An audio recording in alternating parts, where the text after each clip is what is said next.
Ladies and gentlemen, let's try that again. Ladies and gentlemen, welcome. How's everybody doing tonight? Are we ready for some Excel Championship showdowns? All right, well, it is great to be here. My name is Stephen Rose. I have been in the tech industry for 25 years, spent 15 years with Microsoft, worked with a wide variety of products and communities, and I was last year's host, and I'm really, really excited to be back again. And tonight, we have two events for you. The first one is the Microsoft Excel Collegiate Challenge Semifinal, and joining me on stage this year. Hi everyone, my name is Katrina. I'm the marketing manager of FMWC. For those of you who might not be familiar with the organization, we're behind all of these competitions, and in addition, we also organize financial modeling competitions. I'm really happy to be here today, and I hope we'll all enjoy the event. So today we will also have the game day of the Microsoft Excel World Championship. So what's going to happen is we're going to have competitors here on stage. We have many of the schools out in the audience. Nobody can do anything until they're given special secret PIN codes that only we know. But I think it's time we bring Andrew up here. Oh no, before we do that, I almost forgot. Our most important guests. We have Oz and Giles up in the booth as our commentators. Gentlemen, take it away. Hey there. Hello everybody. I have to say, as a 40-year-old Excel nerd, this is probably the happiest day of my life. Oz, how are you feeling? Man, I am ready to see some fighting, feuding, fussling, and tussling up here on this stage. It's going to get vicious. All right. I think it's your turn to invite our host and special guest. Yeah, so inviting on stage the CEO and founder of FMWC, Andrew Grigol-Yunovich.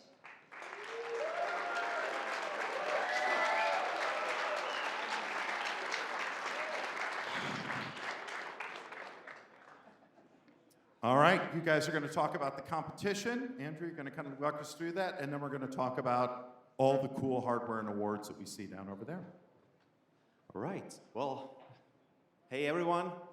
It's dear friends, dear guests, dear players, dear students. It's amazing to be here yet another year. That's just a gorgeous arena. Thank you so much for coming. Thank you so much for playing. Thank you so much for making this happen. Thank you to our sponsors for supporting the whole thing. Thank you for Siemens for supporting the students competition, the Microsoft Excel Collegiate Challenge. Thank you to Alvarez Marcel for doing that. And also for the Microsoft Excel World Championship. Thank you to Microsoft, Sheetcast, Order.co, Sigma BI, and all the other major sponsors we have. What am I supposed to say anymore? Let the game start. 3, 2, 1. Well, of course, let's have an end. Yeah, so let's take a look at today's schedule right now. So we have quite some events. We have team semifinals with MECC. We have also individual semifinals of MECC. And then we'll continue with round of 64, game 1 for MEWC, and round of 64, game 2 for MEWC. But now, let's take a look at the amazing prizes that we have prepared for our winners of the competitions. So this year, the prize funds are really big. For MECC, the prize fund exceeds $30,000.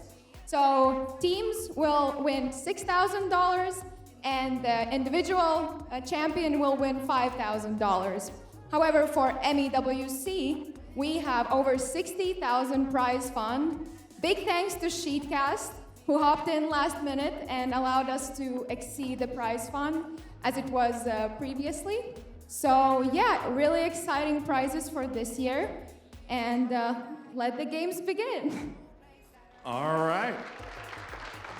So what I would like to do right now is invite David Brown up on stage. Come on up, David. All of this is absolutely possible because of him.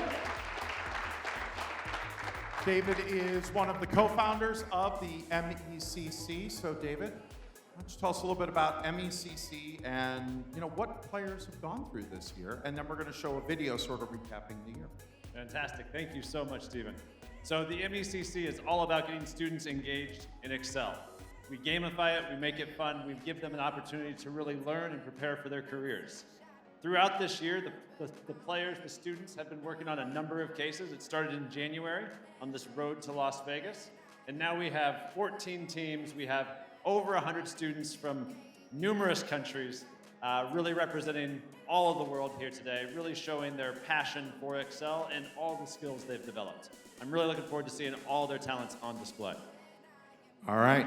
So one of the things that I really love, and before we roll the video, is this is not an organization that's been around for a long time. This is something that you've been building over the last few years, and one of the things I really love seeing is that we've gone from about 5-10% to 34% participation by women this year, which I think is awesome.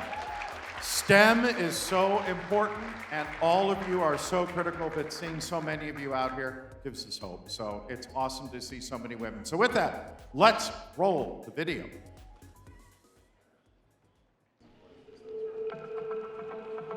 Good morning. Good morning, everyone. Good morning! Hi, everyone.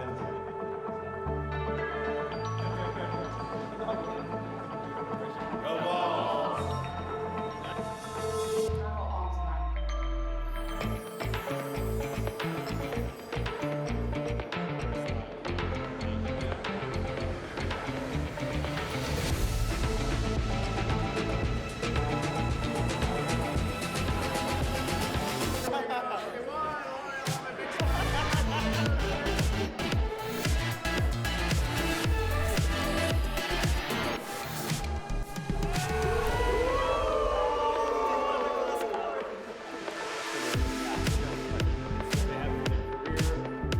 So how are you enjoying the event? How are you feeling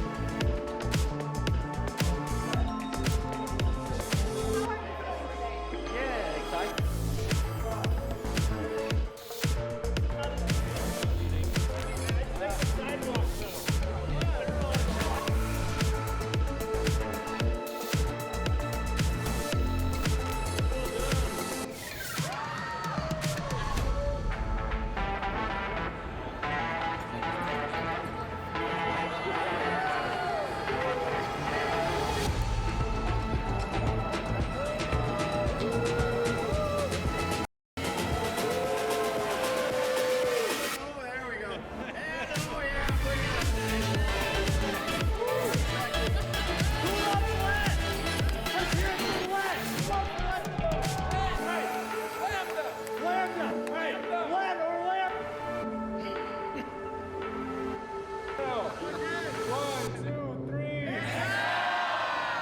All right.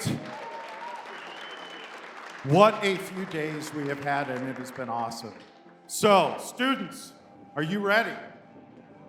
Oh, what the heck? No. Students, let's try this side. Are you guys ready?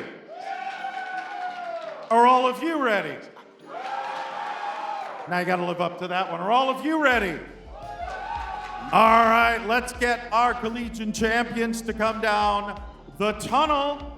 Our first school, University of Arizona.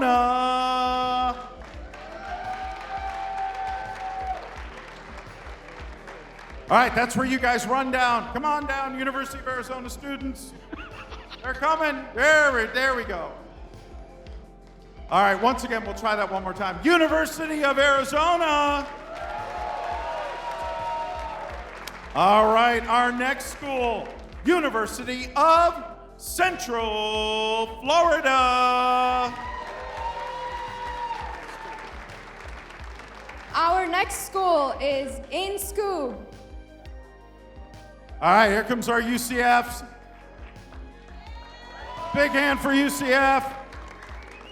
All right, ladies. All right, we have the U School. Come on down. And they will be followed by University of Tennessee, Knoxville. Sorry, Technology City, yes. That's right. Awesome. All right. Okay. Right. All right. Where's our last? Our University of Technology, Sydney. Where are you guys? All right, let's go this way. All right, let's give a shout out to all the other schools that are participating. Here's our Sydney guys.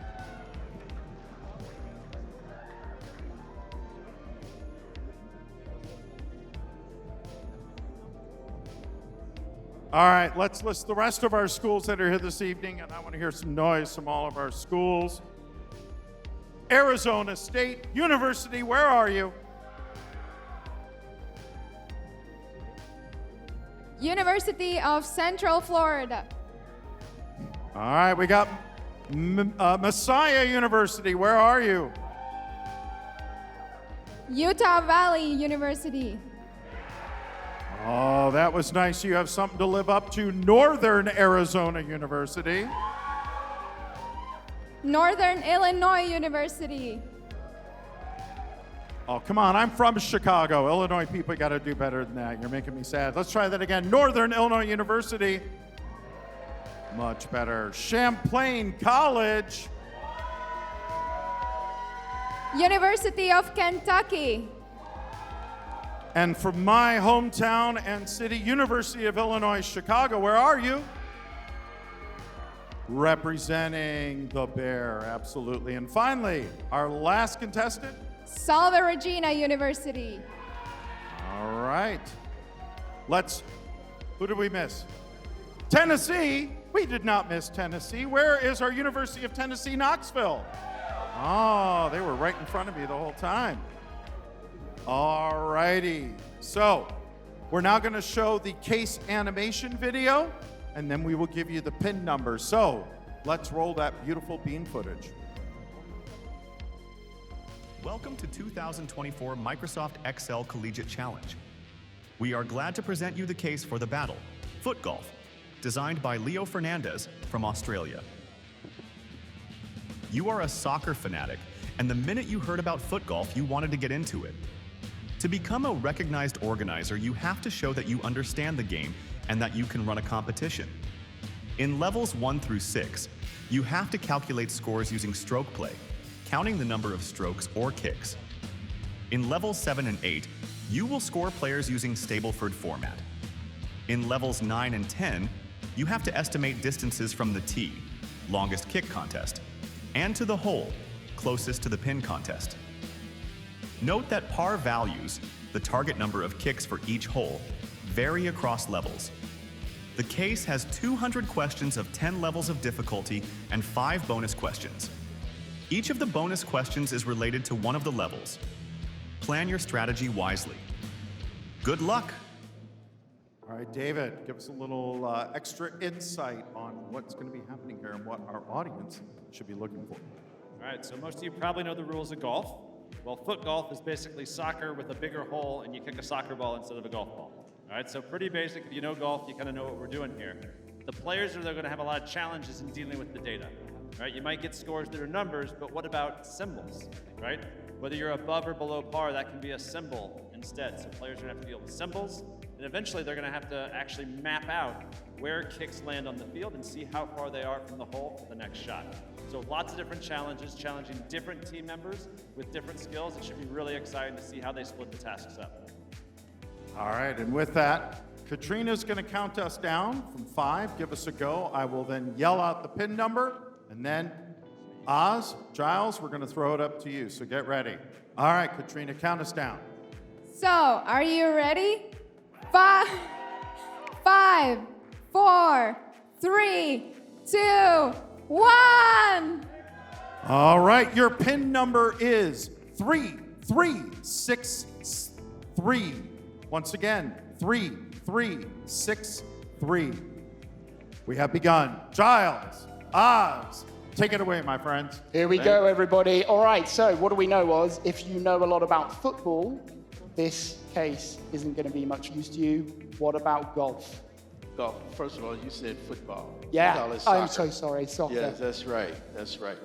So this is going to be an interesting challenge, and like he says, that we got symbols to deal with at some of the later stages. It makes this really interesting and unique. Well, I think we're going to see some quick points coming on the board. Now, we are going to help you out to keep up to date with the points that go on the board for the stage. Oh, 100 competitors. points. 100 points. Okay. All right. 3 teams already on the board.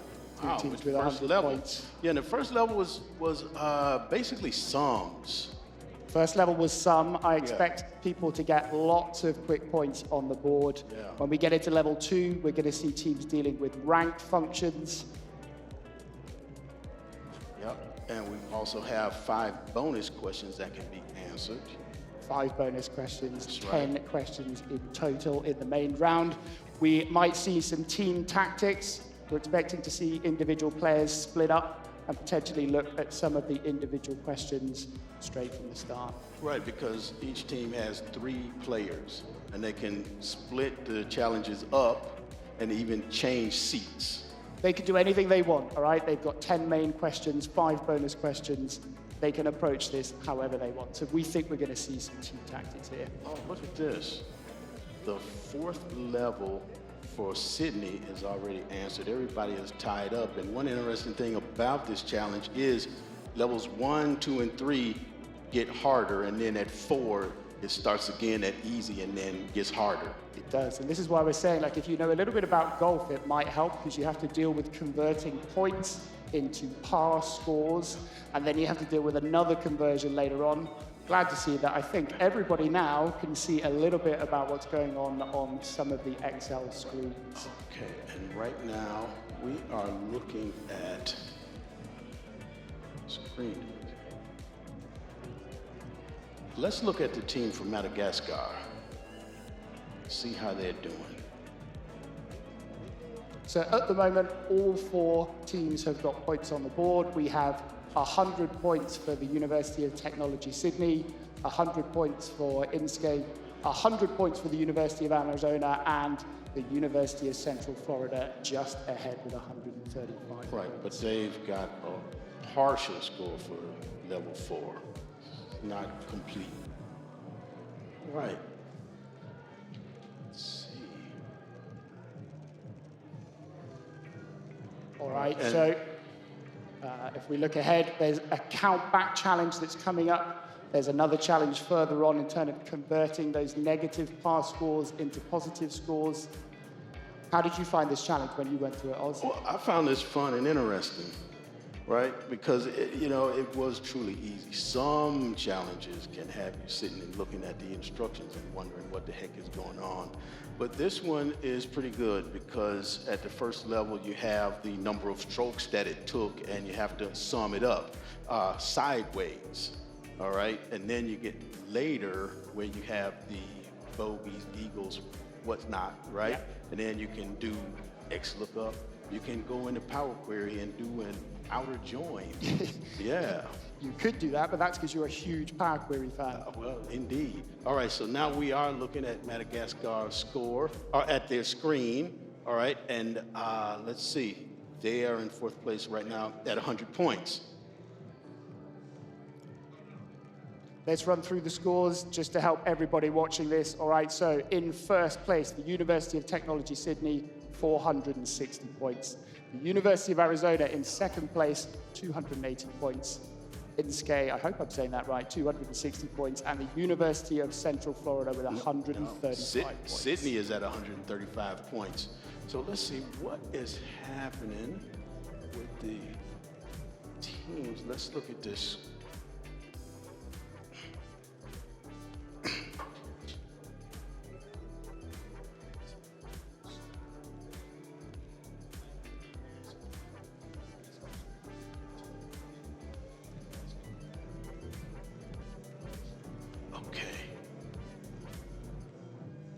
All right, Central on Florida screen. is in first place still at 460 points. And then it's looking interesting.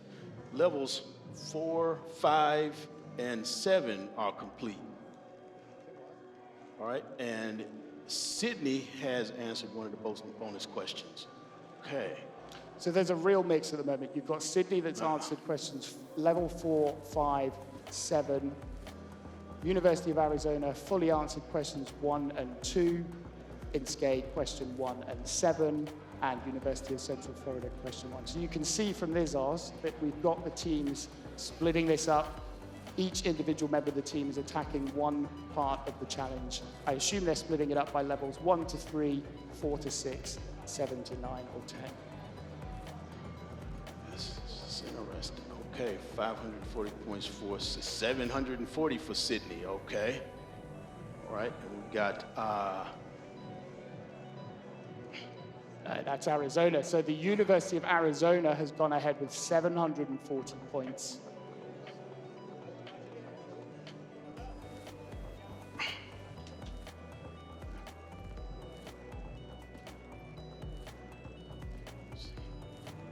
Okay, what we can see on screen now is a further part of the challenge where you've suddenly got to convert these symbols into scores. So as you go through this challenge, the conversion steps get increasingly more difficult.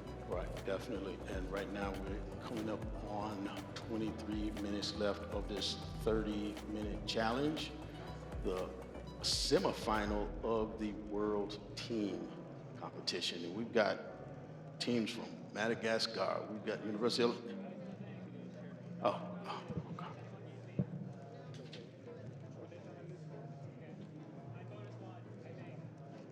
Right.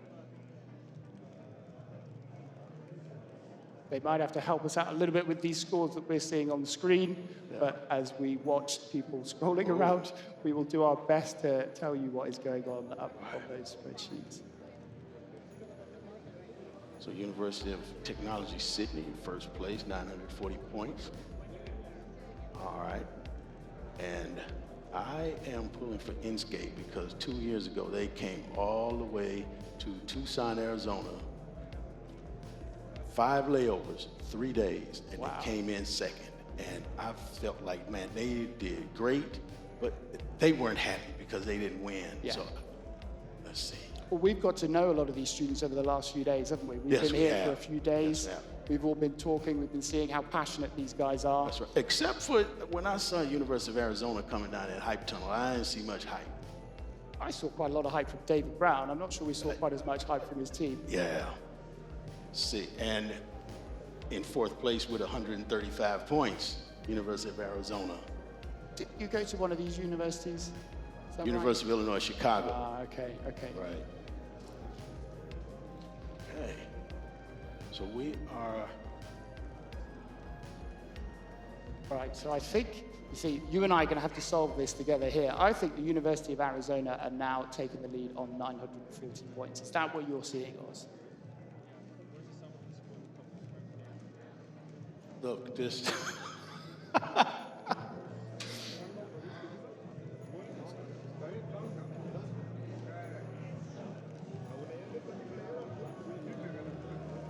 Okay, so it looks like University of Arizona's first place. That's 940 points. That's it. All right.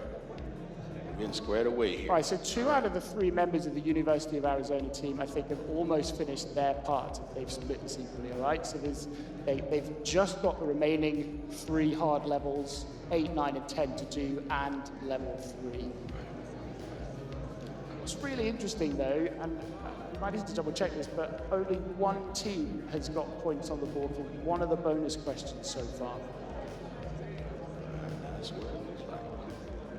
All right, you can see on screen some of these guys are talking to each other, so there's clearly a bit of like tactical conversation going on.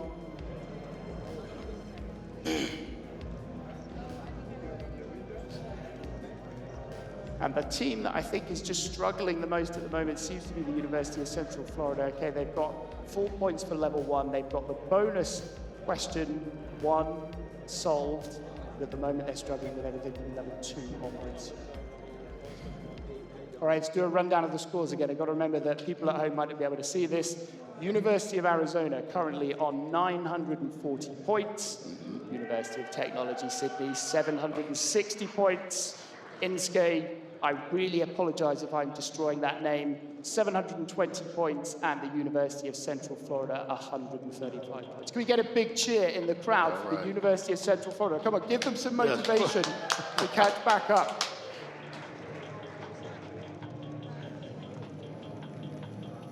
let's see if we can actually listen to what's sequence going on. function happening here. Your eyesight is better than mine. I'm struggling to see that screen. Okay, so you've got a sequence being used. I can't see what question. Easier looking there. Right, and they put the data into a table, and more people need to use tables. I've heard at one point there was like 1% of Excel users use tables, but these can help keep your data tight, minimize errors, and get rid of that problem when you don't drag a formula down far enough. Because I really hope it's more than 1% now. We would all say, so. wouldn't we? Use tables, use Power Query. Power Query. But it's very, very rare to see people using Power Query in this battle format. I don't know why. Okay, here we are looking at University of Arizona. All right. Conversation happening. Look at that. All right. Okay, so what you've got on screen there, you've got somebody doing the conversion now from the symbols into the scores. This is what I was saying. As you get into the later levels, there's a number of conversions you've got to do. You've got to go from symbols to scores to par scores and onwards and onwards. All right, quick update on the scores. They have changed a bit. So University of Arizona in the lead on 940 points. Inske in second. Inske pulling the lead. Pulled in the lead, 1,120 points. Yes, University of yes. Arizona in second on 940 points. University of Technology Sydney, 874. It's pretty tight at the top, to be honest. Yes, and just under 18 minutes left. All right. 2 bonus questions answered, all right? You know, at Oz, I'm amazed that people haven't gone to those bonus questions quicker, but maybe we're missing something there. Oh, the points have changed again, okay.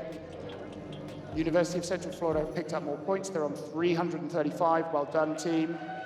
Yep. Points are changing all over the place. It's really tight at the top. There are 40 points in it at the top at the moment. Inske in the lead, 1,220 points. University of Arizona, 1,180 points. That's right. And Sydney is a distant third, and Central Florida a distant fourth. But come on, y'all. Come on. You got this. All right.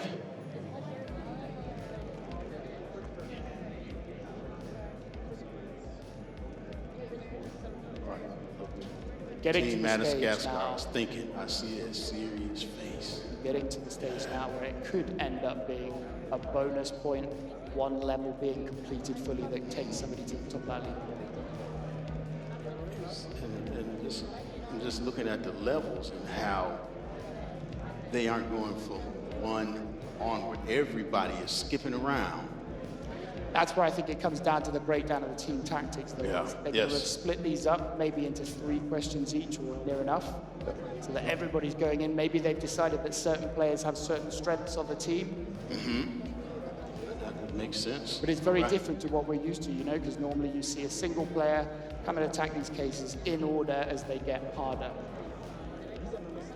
You know, level 3 is Okay, interesting. University of Arizona have taken the lead again with 1,360 points. That's right. Yep.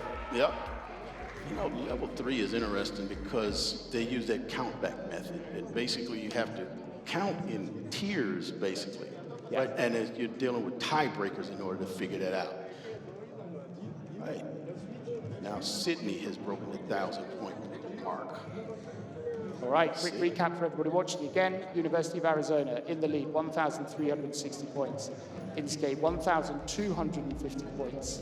University of Technology Sydney, 1,054 points. University of Central Florida, 515 points.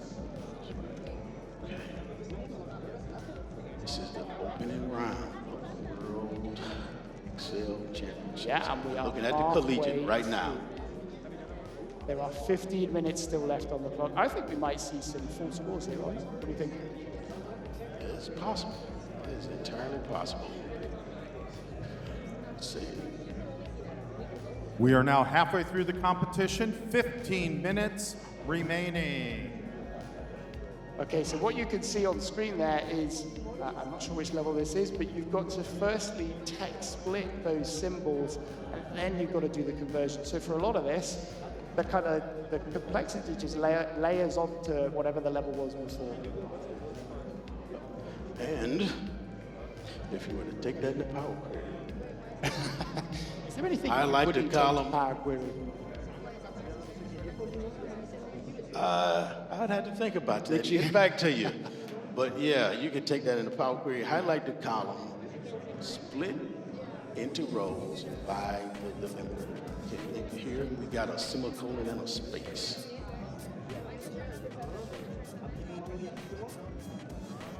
All right, all 4 teams have answered bonus question 1. There are still lots of points on the board with those remaining bonus questions. Lots of unanswered levels. So yes, there's a lot of room here with University of Arizona in first place still, 1,390 points. So if we look through these scores, it's still really tight at the top now. There are 16 points between second and third place. We've got University of Arizona, 1,390 points in the lead. Inscape, 1,250. University of Technology Sydney, 16 points below, 1,234.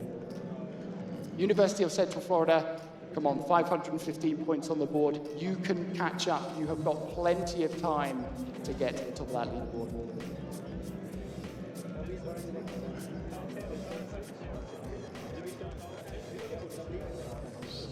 And I've just realized why nobody is jumping to the bonus questions. Why is that? Because there's no limit on the bonus questions for this. So they could just take it in order. Okay, this is a great view you've got on screen. We can see lots of individual competitor faces. It's gone now, but you could see that. Lots of conversations going on between people. When you look at the bonus points, so bonus point 1 is related to level 1. Bonus question 2 is related to level 5. So you got to do 5 to get 2. You got to get through level 6 to get bonus question 3. Yeah. Yep. And in the later levels, we introduce handicaps as well. We haven't talked about that. Yeah. So that's what I was saying. That's tough. If you know football or soccer well, it's not really going to help you here. But if you do know a little bit of golf, understanding of things like par values is going to really give you an edge. Yeah, would help. But the instructions are there. But if you don't know, really focus on these instructions. All right. 11 and a half minutes left in this opening round. On the screen, we've got X lookup being used, so we're taking those symbols and converting them into scores. What we're seeing is lots of nice traditional modeling, lots of use of the grid space. We haven't seen too much lambda magic going on here No, yet. not yet, not yet. We do have the X lookup happening. No index match. Are you an index match fan? No, those index match people. The index match isn't a problem, but index match people. I was an index match person for a very long time. You said was, right. You got out of the cult. You left. You wised up, huh? All right. All right, we'll go back to the scores. We're conscious that we're trying to relay the scores as much as we can here for everybody watching. University of Arizona still in the lead on 1,570 points. Inscape in second, 1,250 points. University of Technology Sydney, 1,234 points. It's still really tight. University of Central Florida have just put more points on the board. They're up to 715. And at exactly the same time, the University of Arizona have taken a huge lead and gone up to 1,740 points. Oh, they're looking at both bonus questions. Yes, now they've got 3. University of Arizona have just got the points for bonus questions 2 and 3 within about 30 seconds of each other. They're up to 1,800 points. Now, see, this level is interesting Okay, because of the format that the answer has to be in, with the total score, right, and then a / and then the rank. So they've got to get the total score, right, and the rank, but then format it so that they're all in one cell. Yeah. Which with no time pressure is pretty easy for everybody to do, but when you've got 9 minutes on the clock, it suddenly becomes really difficult. That's right. Coming up on 9 minutes left. Come on, y'all. All right, Semifinal. All right. Second place, 1250. Sydney at 1, 2, 3, 4. All right, and University of Arizona, 1800. And University of Arizona are the defending champs. I didn't know that because I wasn't here last year. All right, so the pressure is on the University of Arizona if they're the defending champions. And to be honest, right now, it looks like they're dealing with that pressure pretty well, don't you think? They are. Indeed. All right, another run through the scores for everybody. University of Arizona in the lead, 1,800 points still. They're going to be working on bonus questions 4 and 5. Inske have just put more points on the board, so they have got bonus question 5. They're up to 1,300 points.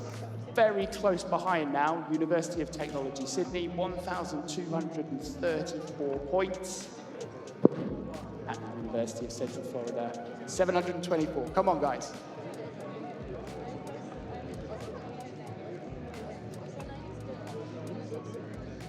Looking at Madagascar's screen right now.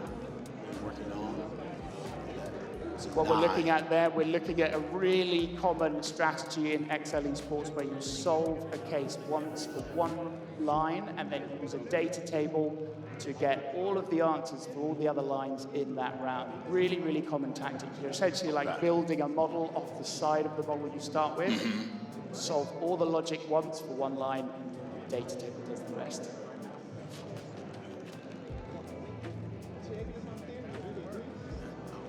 some conversation happening in Madagascar. They're on level 8 right now. University of Central Florida have put a few more points on the board. All right, we are literally, I think, almost down to people looking at bonus questions.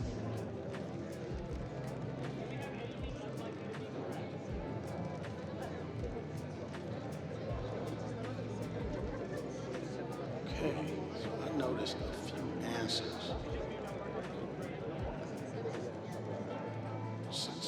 Because sometimes you write out a formula, you get your solution, and then paste all of the answers in, right? But then sometimes you do go one at a time.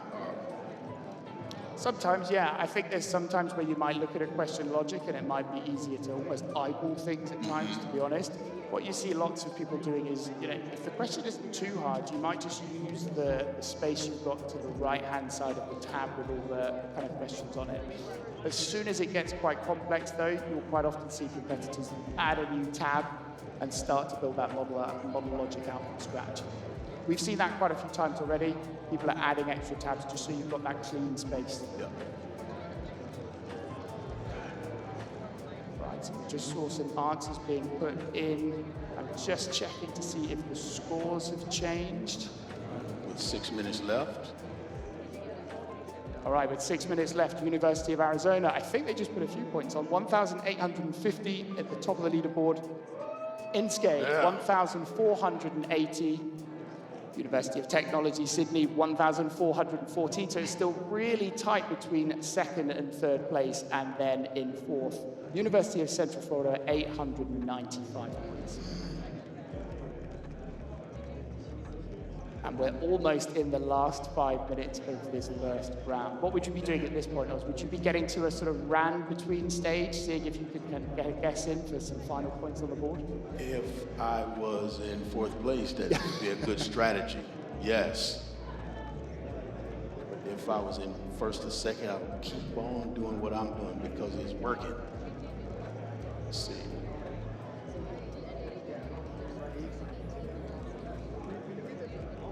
Somebody looking, I think, at bonus points, probably just having a read, seeing what could realistically be done in the last 5 minutes here. Oh, look at this. Ah, yes. is our leaderboard. There is our leaderboard. I think all for to people see. to see, Yes. which we're all very happy about. Okay, so there we go on the screen. It's pretty tight in second and third place. Coming down to the last 4 minutes or so in this first battle. All right, we're going to take it back down here for a minute. We have about 4 minutes left, everybody, so no pressure. 4 minutes. All right, back up to you, gentlemen, until we hit 30 seconds, and then we'll take it back over down here. Thank you, Stephen. All right. We got a song. All right, Oz Giles, up to Yep, you until we're yep. at 30 seconds. Yep. All right. Just under 4 minutes. Okay. Let's see. Not much change in here as far as the scores, but a lot of work happening. Let's see.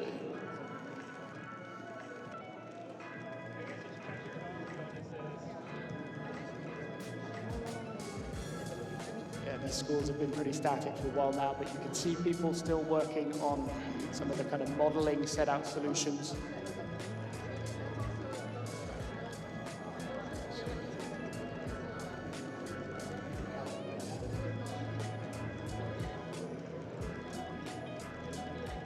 I just wish we could see a little bit clearer from our side what was going on the screen.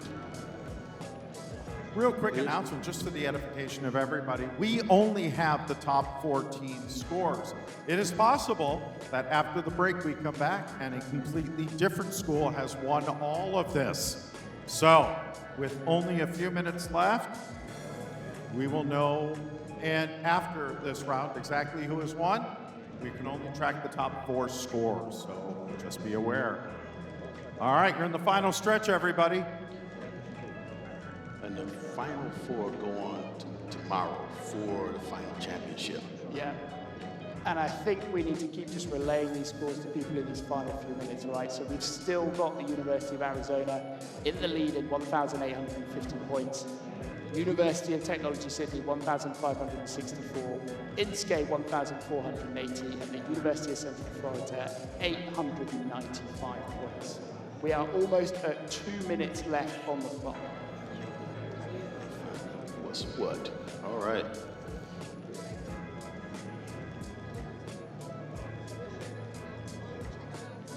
So Arizona and Technology Sydney have got almost perfect scores for almost every round. It looks like level 3, so that was the hardest level for that first part, Yep. has stumped almost everybody. Yep. 3 is a tough one because you're dealing with tiebreakers, and the tiebreaker was Yeah. the lowest scores for. So you got 18 holes, and then if there's a tie, then the lowest score for holes 9 through 18. Yeah, and you'll see some modelers do some really interesting things with that. So you kind of use quite large values to multiply out the rankings at each step, which then allows you to do a sort of cumulative ranking. So the individual numbers then don't mean anything once you multiply them out by say 1 million or 10,000, but it gets you to that final ranking score that's layered.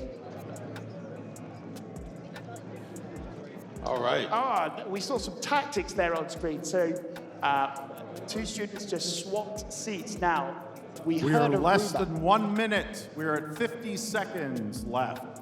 We heard a rumor that this might happen, that with some pre-planned tactics, if a student thought that somebody else would be stronger at a question, you might actually see them jump up and switch seats so that they can put the strongest competitor for a certain type of skill in the right seat and tackle the question. That's right. All right, we're on the last 30 seconds. Oz, what would you 30 do? seconds left.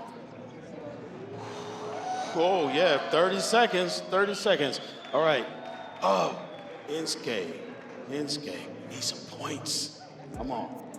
No, we're going to have to help people with the points. All right, so we've still got University of Arizona in the lead. 15 seconds. 1,850 points. I'm not sure they're going to get caught. You've got the University of Technology Sydney in second. INSCAE 7, third. 6, 5, 4, 3, 2, 1. That's it. All right, All hands right. off the keyboards. That's right.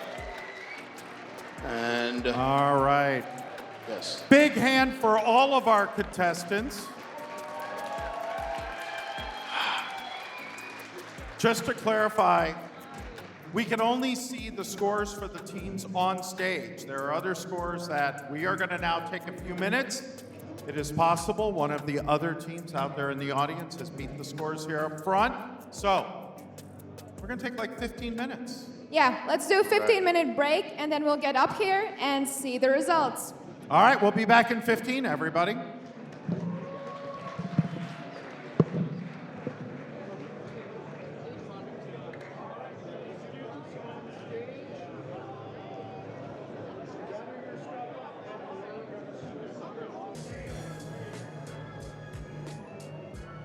All right, everybody. Welcome back for for our semis round. How is everybody doing? Feeling so far? Pretty good? All right. Are we excited to see the results from the first round? Yes? All right, let's see the results from our round one.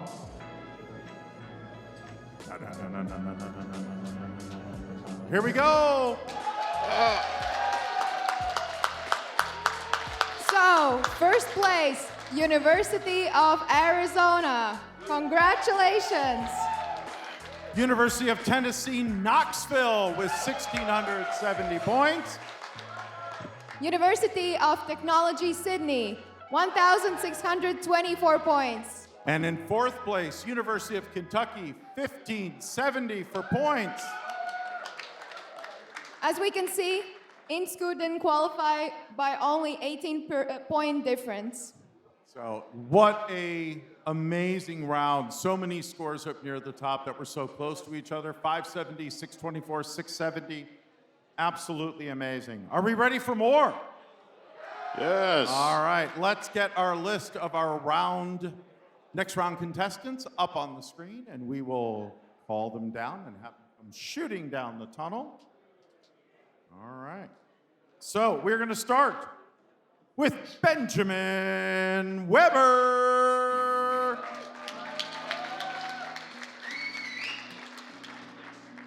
And Benjamin is from the University of Applied Sciences in Vienna.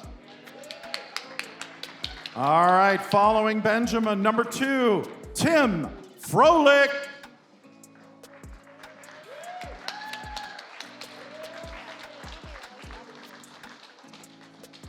All right, and Tim hails from the University of Indiana University in Bloomington. I have driven through it many, many times and know it quite well. Number 3, Julian Podol, come on down, also from, come on, Julian. There we go. I'm going to let you pronounce the name of the school because I will not do it justice. Go ahead and give it a shot. I will not try either. Okay. I'm not good at German, sorry. Okay, well, we'll hang on. Julian? Julian, how do you say the name of your school? ESP Business School in Reutlingen. All right, awesome. All right, and then we have number 5. I'm going to have you do that one. So, number 5, Agnieszka Dodiel. Come on down, Agnieszka. That was not Agnieszka. That is Agnieszka, Jonathan. where are you, Agnieszka? No, it's Jonathan. And there we go. All right. Perfect. All right, come on down. All right, now we're going to bring down Jonathan. Let's bring down Jonathan. Jonathan, how do you say it? Next one Rezan we M. have Pernathi. I think we got it. Okay. And our 6th contestant, Kai Wei Lim.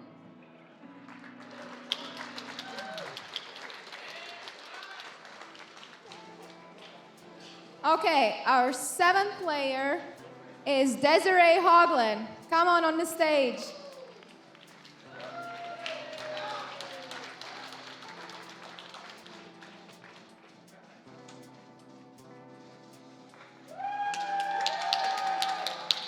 Desiree is from University of Arizona. By the way, they're not athletes, so they're not used to running down a long hallway, which is why it's taking a little more time, and that's all right. And our next contestant is Ben Fells. Come on, Ben. Ben is from University of Western Australia. Come on, Ben, run. There we go. Nice job. Next up, we have Patricija Miķele from University of Latvia. I'm really proud that Patricija is here because all FMWC team is based in Latvia. So I'm really proud that she's here. Come on. Next up, we have Mikel Perina. University of Central Oklahoma. And his favorite Excel function is filter. As the 11th competitor, we have Peter Pienaar from University of Pretoria. Come on, Peter. Here we go. And the very last contestant joining us here on stage is Sanglad Petchamras from Raham University. And his favorite Excel function is lambda. Dim likes this, I can see that. All right, we're going to bring David Brown back up on stage. But first, we're going to show our case video. So let's roll the case video, and then David will give us a little more about it. Welcome to 2024 Microsoft Excel Collegiate Challenge. We are glad to present you the case for the battle, Statuesque, designed by Fritz Burkhardt from the US. You are planning to build a statue. In level 1, you will need to determine the amount of material needed. Starting in level 2, you will need to determine the cost of the statue inclusive of the material and land costs. As you progress into levels 3 and 4, you will need to consider the effects of economies of scale and regional differences on costs. In levels 5 and 6, you will account for how different flourishes affect the statue's costs. In level 7, which is independent of the other levels, you will count how many types of different statues are in different regions. The case has 110 questions of 7 levels of difficulty and 5 bonus questions. Plan your strategy wisely. Good luck. All right, so we got an idea of this case. One thing the MECC really tries hard to do is be broad and kind of welcoming to all different people of all types, but particularly on campus across majors. So in this case, we're getting a little bit more artistic. Thanks to Fritz Burkhardt here. He's one of our case designers, and he built Statuesque. So in this case, the players are going to be pricing statues, right? We can't get entirely away from numbers, but we're using art kind of as our medium to do Excel. So let's see how they actually make an art of their models. All right, before we begin, any questions from any of our students? Any questions? Are we all good? All right, this time I'm going to do the countdown, and then we will tell you the PIN code that you will need to get started. All right? In 5. Come on, count with me, folks. Ready? In 5, 4, 3, 2, 1. The PIN code is 2258. 2258. All right, and with that, Oz, Giles, take it away, my friends. And we are off. All right. Building statues. Oz, I got to be really honest with you, right? I turned 40 this year, and I think it's affected my eyesight. And I couldn't see a thing on my screen in that last round, so they've quadrupled it in size, and I think I can actually talk about this now. That's right. Without your glasses. All right. So we're all set now. And this is a lot of fascinating questions here in this challenge. All about statues. Do you like statues? Not when they come with pigeons. Okay. All right, so let's look at some spreadsheet madness on screen, all right? Let's go to Benjamin Webber. I believe Yes. Benjamin was the qualifier who got top marks, full marks in the qualifying round for this. Right, coming here all the way from Austria. It's an interesting angle, and not the one I thought we would get. Yes, let's- You can look at a spreadsheet on there now. Oh, we've got points There we already. go. So 3 players with 40 points straight on. So we expect this, right? Level 1 is a really simple lookup. Yep, very, Actually- sideways lookup, which is interesting. Yeah, and basically for a lot of the earlier levels, you're just getting slightly more complex lookups that you have to deal with. And then we get into the world of flourishes. I have to be honest, I haven't heard of a flourish before. You heard about them now. When you can get a fancy nose for a statue back when you get down to level 5. But right, level 1, you just have the sizes and you need to bring back the...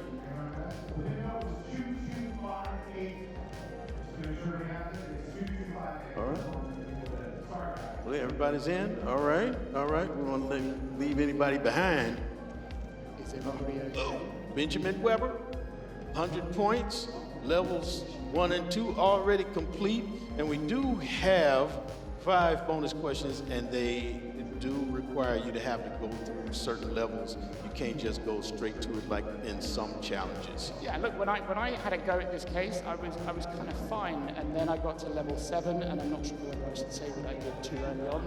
Do it, say it. No, I don't want. I'm conscious everyone can hear us, including the competitors, so I don't want to give the game away too early. But level 7, there's a few options, and I think some yeah. way more complex than others.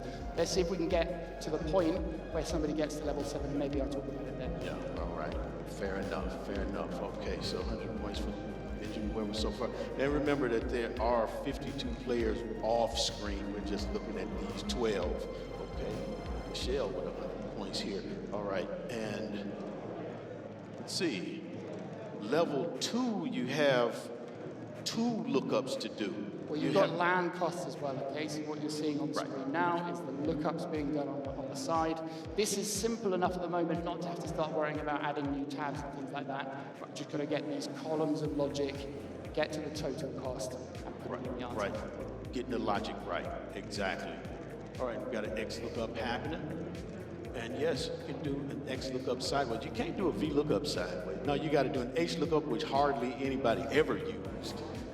Right? I just don't think we should even talk about lookup in this day and age. All right, let it go. I'm gonna let it go. Actually, do you Right. know what? Dim Early had one really good argument for VLOOKUP, which is if you're trying to use XLOOKUP and you're trying to look to ranges across your workbook, it's really annoying when you go to one of the other arguments and it takes you back to the cell you're building the function. So VLOOKUP in that instance can give you a very small benefit, but I hate it. Small benefit, right? X lookup all the way. And if you don't do an X lookup, do a join in Power Query. I knew All you right. said that. What do we have happening here? All right, Benjamin Webber, Patricia, and Ben Fels. Ben Fels, his favorite function is listed as bot text. I did not know that. Yes, well, it was up on the thing. It was up on the screen there. Yeah, bot text, if you don't know, it is an actual function and it will convert a number into tie numbers. Did you know that? The lady looking in the mirror at me and through the window. All right. Oz, I think we've got a bit of a challenge, right? We're in this amazing arena, and I think we need to spur this audience on. So everybody in the arena, after 3, I want you to shout at the top of your voice the name of the competitor you are rooting for, all right? Yes. I need your help in here to bring this to life. On 3, 3, 2, 1. That was terrible. Oh my gosh. I heard about 3 voices. We're doing it again. They're focused. On 3, 3, 2, 1. Much better. Much better. All right, all right. So, 4 people tied at 100 so far with 5 minutes gone already. All right, and we are looking at, okay, so let's see. Looks like level 2 here that we're looking at. You've got to get both the land cost and the cost of the materials. Yeah, so I just want to do a quick rundown of the scores for everybody. Benjamin Webber in the lead, 180 points. He's answered Levels 1, 2, and 3. He is furthest ahead.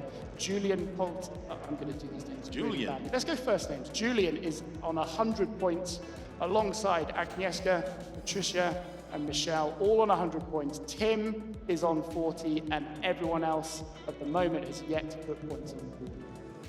What is going on? Can we look at Tim's screen? Okay, so we've got 40 points for Tim.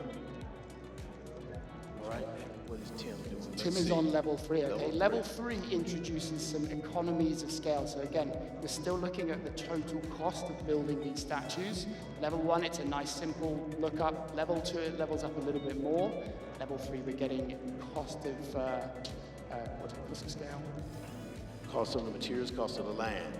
Yeah, economies of scale, there you go. Economies of scale, which again, as you get further into this, is gonna get even more complicated. Right. And basically, every 100 bits of material, Yeah. the next 100 is 10% less than the previous 100. Only in level 3, and that's one of the things that then gets even more complex. In Yes. level 4, that percentage changes depending on the type of statue. Looking at the keyboard shortcuts over there in the light blue on the right side.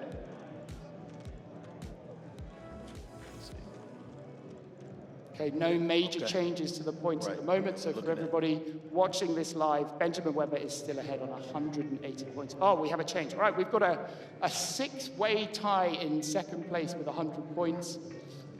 Tim, Julian, Agnieszka, Ben, Patricia, Michelle, all on 100, chasing Benjamin Weber. Can we look at Jonathan's screen? What's happening there?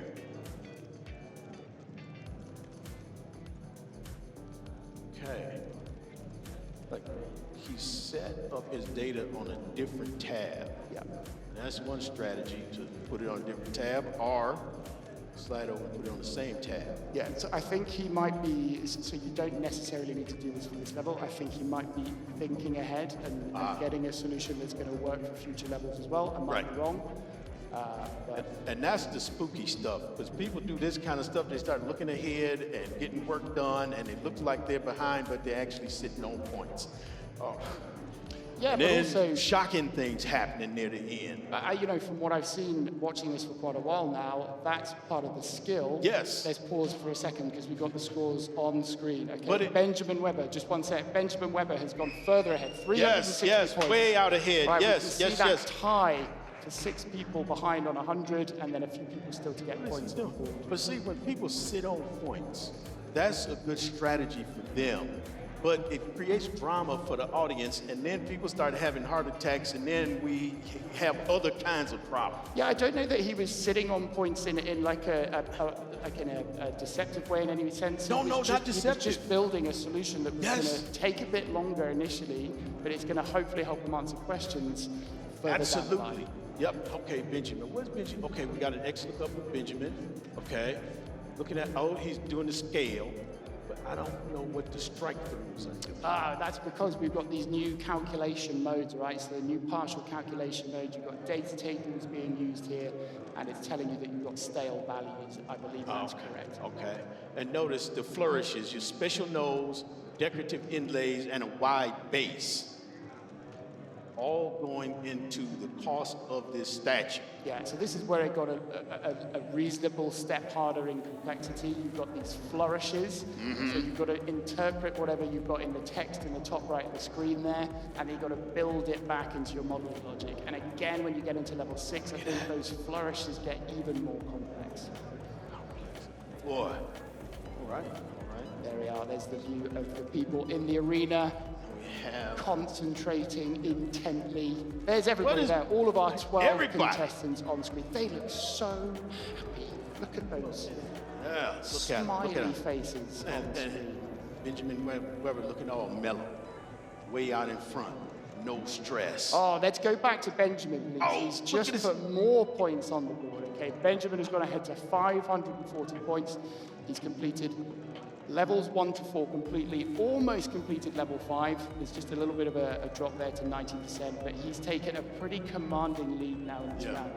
And I saw an index match, and actually I found index match before I found index match, right? Because you want to do a two-way lookup, and today you can nest an X lookup inside an X lookup, But I have no problem with index match people. Yeah, I still haven't really got the muscle memory with the nested X lookup, so I would probably default to the text match still. Yeah. All right, so again, Benjamin, just look at the tactics for a second, right? We've got separate tabs for every case level from 3 through to 6 now. It's a good strategy. It can be. It can be. but Well, it it's can take working for longer. him, and if he has to go back and figure something out, he knows where he's at. But yes, his level 5 is not fully complete. It's only 90% complete. All right, let's have a look at somebody else. Let's go to Julian on 100 points, currently in 4th place. Is Julian sitting on points? Let's see what's happening. Let's have a look at Julian. Okay. So where are we? Level 3. Okay, so Julian is on the economies of scale level, where at the moment it's that 10% that you were talking Right. about that drops every 100. Right. Here we go. Oh, we're about to see him drop some points in. Yeah. Does he have the solution? Yeah, he does, but I think he's just looking at the fact that his example Right. answer Doesn't calculated match. doesn't match. So he's just reading through the question, seeing if he can figure out what he's missed. Focused. Let's stay with it. Oh, not his land. Okay. All right. Do you know what? We thought that might happen, actually. We forgot to mention that. You've got to add the cost of the land to the rest of the costs. Yes. Let's see if this gets him to the answer. All right. And a sideways lookup with the X lookup. We got less than 18 minutes. Wow, time flies, nearly halfway through. I don't think I've ever talked about statues for 18 minutes before. Oh, okay. There are no statues where you live. Not that, well, yeah, there are actually. They're like, they could be a good topic of conversation. You can, but I live in Winchester. There is one main statue in the center of town. How long should we talk about this for? I guess, right, yeah, you'd run out of things to say about one statue. All right. Right, so let's have a look at somebody else. The scores have Let's been see pretty what's static. happening with Desiree. All right, Desiree, we're coming to you on screen. Yes, we are. Get ready. Yeah, Desiree, Yeah, give her a cheer, come on. Yes. All right, what's happening here? Okay. Desiree. There's a nice table laid out there. Right, I think this is level 3 still. I might be wrong. But again, this is one of those choices that every player has to make, right? Are you going to choose to build all of this modeling logic literally in the tab where you're going to put the answers, or do you go over to a new tab? Sometimes you might copy like blocks of the kind of information that you need over to a new tab, just so you've got lots of clean space. I think you could pretty much do the majority of these levels without having to go off to a new tab. And Benjamin Weber coming further out in the front. Yeah. Okay. So we got an if statement here happening with Desiree. All right. Let's see. Let's go somewhere else. So let's have a look. Jonathan, let's see what's happening there. Here from Madagascar, 180 points and tied for second. Let's go to Yes. Jonathan's screen. Tied for second on 180 points with Benjamin Weber out in front in 740. Okay, he's got a level 4 tab. All right, and here again, somebody separated their work by the level. Yeah, so this is another step up. So what we were talking about before with economies of scale, now it's not just a fixed 10%. See that table in the top right there? But the economies of scale change depending on the region and the statute type that we're trying to do. Right, so I think what he's trying to do is get to the solution. I think he's trying to fix it. Come on, That's what we're trying to get gotta to. fix his X. Look up here. You see, we aren't seeing anything really like, we aren't seeing like a sum product or a cosine or anything. This is some basic stuff, and so you gotta think more than pull out fancy stuff. We will talk a lot about some product in a second, but In here a we are, second. scores on screen. Benjamin out ahead on 744 points. And that is pretty tight from second place through to 10th. Right. Now, is anybody fast enough, skilled enough to catch up to Benjamin? The time is ticking. Great question. You can't see it. What's Benjamin smiling about? He's supposed to be focused. Come see.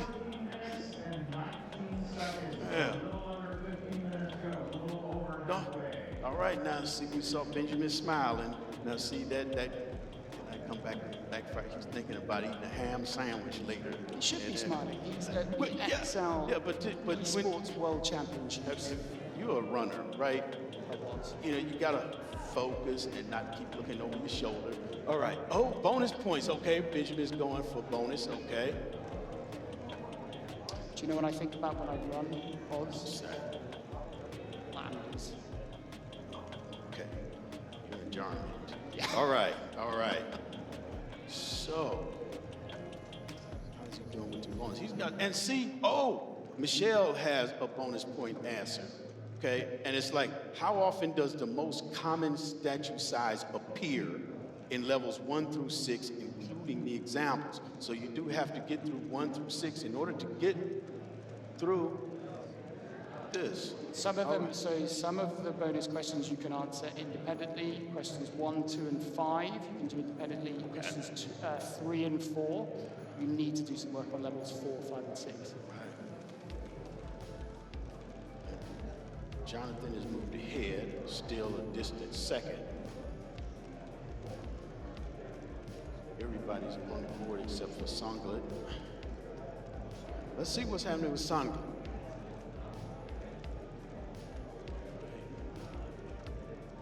It's really interesting. Oh, tech split. Tech split, yes, because later in the levels, you do wind up with your criteria in a single cell that has to be split out. And look at this, we got a reduce function.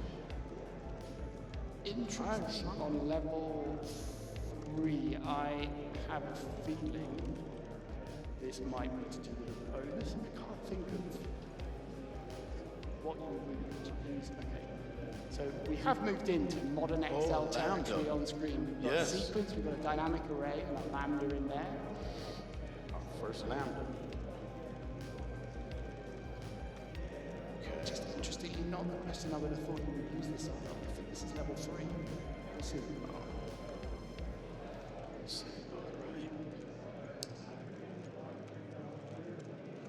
Let's have a quick look back at Benjamin. So I just want to see what Benjamin's up to. He's got all 4 first questions fully correct. Level 5, almost correct. Level 6, almost correct as well, 85%. See what Benjamin's doing. I want to see whether he's gone on to level 7 or whether he's trying to fix the last parts of levels 5 and 6. And so, yes, so there's several different directions Benjamin can go at this point, is clean up those other levels, go for bonus points, or just keep moving on to 7. Where is he? Let's look at Benjamin's Let's have screen. a look at Benjamin. With 11 minutes left. We're almost at the final third of this round. 11 minutes. And I just want to say congratulations to the University of Arizona, Knoxville, Sydney, and Kentucky. All right. We have somebody in level 7, and we want to throw this now to David Brown to whoop something on us about this level. Thanks, John Oz. In this level, the students are trying to determine the number of statues in each of these regions by both their size and their material. Now for the material, the students are given both a color and a letter. If this were a pro case, they would only be getting the colors. The question becomes, how do you get the letters in there to make this data usable? While you could type it, it would take too long. Instead, pros are going to use Control-H. It's going to be your find and replace menu. And here's a trick you might not know, is you can actually select cells by their formatting, so we can select all the gold cells and replace them with a G. So now a click of the button, and now we've replaced many minutes of manual labor with just magical Excel. Back to you, John Oz. Yep. Thank you, David. Thank you. All right, yeah, David got some applause there. Yes, it must have been that fancy shirt you had. All right, but yes, that is a common thing when you do have to deal with a color of a cell. There is no formula for that. People do use VBA, but he showed a really clever trick, a common trick, by going into the formatting. Yeah, it's I mean, it's not something you're going to be doing too much of in like pure financial modeling, but for some battle games, it's a really useful technique. Well, you know, not everything is financial modeling in Excel.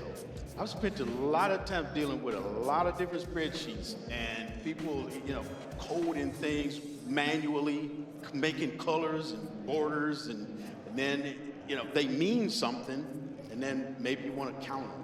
Maybe you want to do something with them. But okay, Benjamin Weber pulling further out in the front, 874 points, and 3 bonus questions answered. Oz, you know, that's probably been one of the big talking points of this whole event we've been experiencing in Vegas. It's just how much you do in Excel, the variety of things you do in Excel. And one of the great things about this competition, I think, is it just gives you these kind of individual bits of training. Like, yes. Clearly, you're not going to be trying to quickly build the cost of statues in most cases in real life, but these techniques that you're using, the XLOOKUP, you sort of reduce and sequence in there. Yep. It's just giving you that training to really like embed the muscle. Exactly right. To think and use Excel's tools and that economy of scale, that challenge reminds me of being a commissions analyst and having to write a formula that says, okay, up to 80% you get paid this.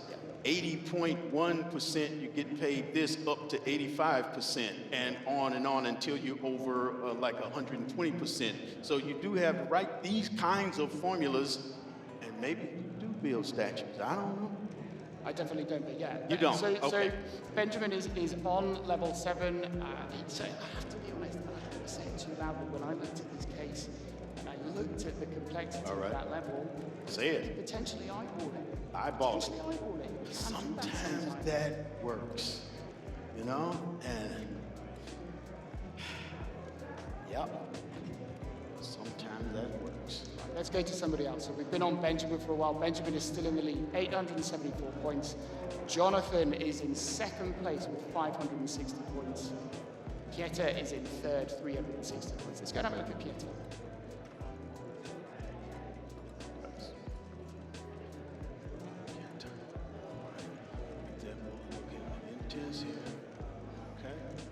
So you can bring that on screen first. Pieter's screen, 3rd at the moment, 360 points. Right, they're all clean, no partial level. Yep, no partial levels done. Let's see. And yep, we are looking at the 12 on stage while there's 52 others off stage, and we don't know what's going on back there. All right, we're looking at flourishes. Look at that table there. Right, so this is level 4 or 5. If we're into flourishes, these are these. So once you've got the kind of economies of scale in the mid-levels, then you have these flourishes. These are kind of, I would say, like slightly more complex things that change the underlying assumptions. So you might have to go back and change some logic. You might be able to reuse bits that you used before, and you just have to tweak them. Yep. And in level 4, you do have to consider the regions as well. Yeah, so levels 4 and 5, I think it's levels 4 and 5 start to do the flourishes. Okay, let's move on to look at Ben. I haven't seen Ben on screen yet. As we're doing that, I'm going to run down all the scores for everybody watching. Benjamin in 874 points, Jonathan 560, Pieter in 3rd with 360 points, Kay 220, Tim 210, Michelle 210, Desiree 204. It's really tight in the middle. Agnieszka 180 points, Ben 140, Julian 124, Tricia and Songbird in 11th and 12th, 100 points. This is just for the people on screen, right? So we've got 12 competitors on screen. I think it was 50. Yep, 52. 52 Off also screen. off screen. And we don't know what's happening back Yeah. behind that black curtain. All right, let's see. Okay. More XLOOKUP. Or XLOOKUP, we've got 5 minutes remaining. 5 minutes. Okay. Let's see. Guys, we have 5 minutes left in the game. Come on, you can do it. 5 minutes left. Benjamin's still with a pretty commanding lead. Benjamin has got bonus, here we go, bonus question 1, 3, and 5 right. Not too much activity in the bonus section at the moment. And I noticed, oh, Jonathan, second place now. All right. Yeah, and Benjamin's just crossed 1,000 points. Benjamin's just extended that lead, 1,074 points. Okay. So Go back to Benjamin's screen. Go back to This is- Benjamin, you know what yeah. we're going to be looking at? We're going to be looking at his reasonably sophisticated level 7 solution. Currently, we're looking at his face. Put him on. Okay.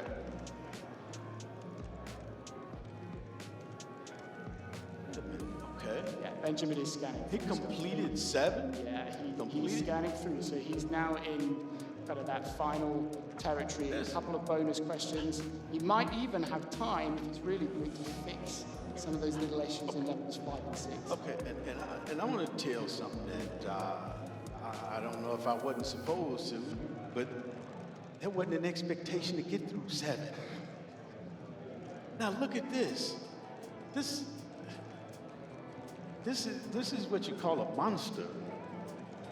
Well, he came in with a reputation, and you know what I Yes, like yes, is actually, yes. it'd be interesting to see if he used the tactic that we saw from David. I really like that little clip showing a little bit of kind of training alongside the live view of what's going on. So that's really nice. Really nice little bit of like mini training in the middle of the live session. Oh, I wonder how he did 7. But right now, at this screen, choose cards. That's a relatively new function. Yeah, one of the new additions. Great. So let's have a look at Jonathan in second place and see if we get a sense of whether Jonathan or Pieter in third can catch up. We'll go to Jonathan next. I have a feeling Benjamin is just too far out of reach with probably a couple of minutes left on the timer. All right, gentlemen, where do we stand with time? Has anybody been sitting Getting on pretty points? close. Might we see some action here? I in the closing just think moments? it's not enough time You don't for think anybody so? to overtake Benjamin. Again, remember, we might have higher scores Right. in the arena from the other players, but at the moment, people on stage, Benjamin, I think, is got All right, we have about 2 minutes left. Your final 2 minutes. That's right. Big Final hand two. for all of our competitors so far in the final 2 minutes, everyone. Yes.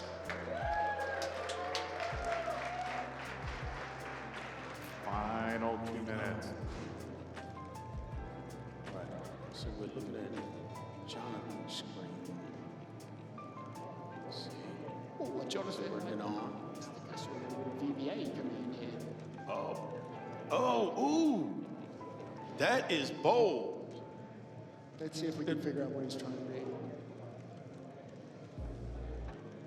VBA in a challenge is bold. This is the first time I've seen VBA. Well, I think Because the problem is you writing it and making sure it works, and then if it doesn't work, now you got to troubleshoot it. Well, I think what we're seeing is the first example on screen today of somebody that's done some prep with, and perfectly like within the rules, with pre-built VBA and lambdas. That Okay. looks like a separate lambda VBA workbook. So he was copying in code into Okay. the main workbook. 1 minute. Okay. 1 minute remaining. 1 minute.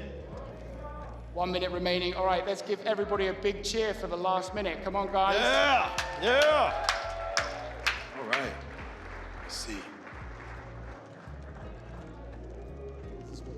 So really, I think it's just the scores for the 12 on stage. Benjamin has got a really commanding lead. Oh, he's Jonathan- waving at people. Look at this. Okay. All right. Take a play out of Andrew Nye's book, the three-time world You champion. don't want to put yourself in the radar of the annihilator. If he smiles too much, he might have a target on his back. Yeah, That is a yeah. bold and confident move. 15 seconds remaining. 10, 9, 8, 7, 6, 5, 4, 3. 2, 1. All right, hands Yeah, off right. the keyboards, everyone. We do see. Big round of applause for our individual semifinal round. All right, so here's what's going to happen. We are going to take a break. We're going to come back. We're going to talk about the finals, and we're going to get ready for. the MEWC Game Day, Game 1. Yeah. All right, we'll see you back here in 15 minutes, everybody.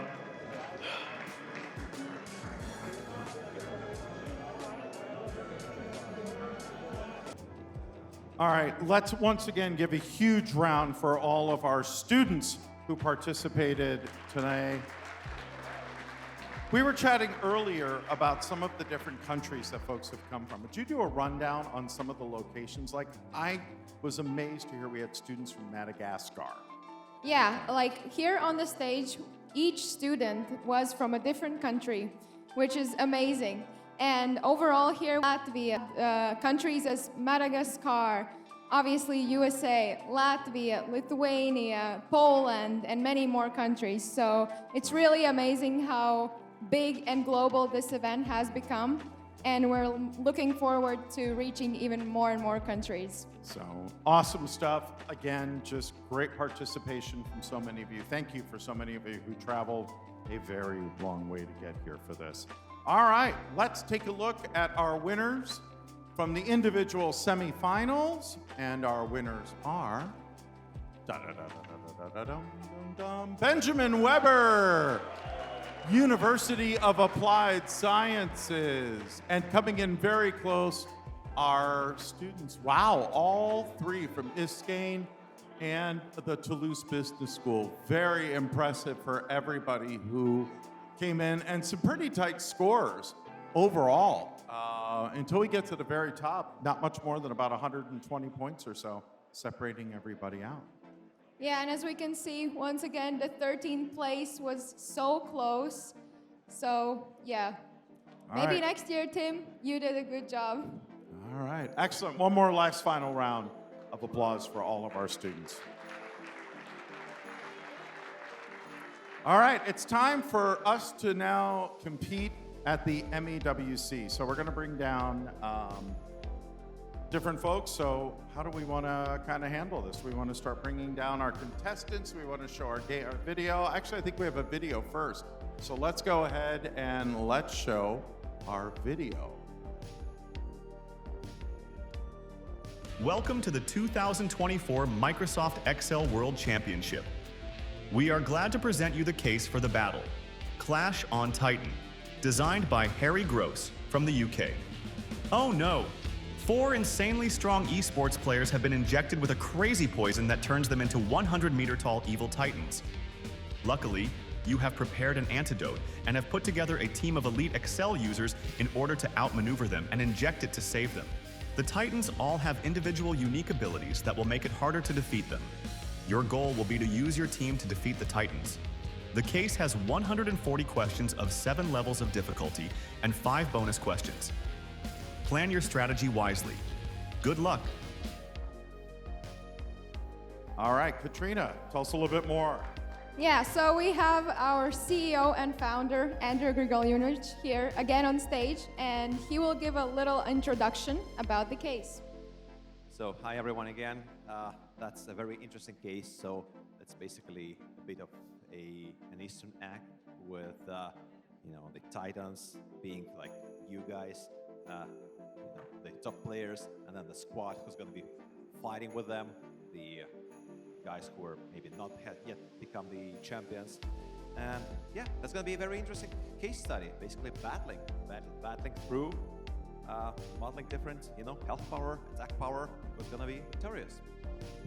All right, well, let's bring in our players. So let's put the player list up on, and we will start bringing them down. Our player number 1, waiting for that, is Kai Wei Lim from our main draw. Come on down, Kai.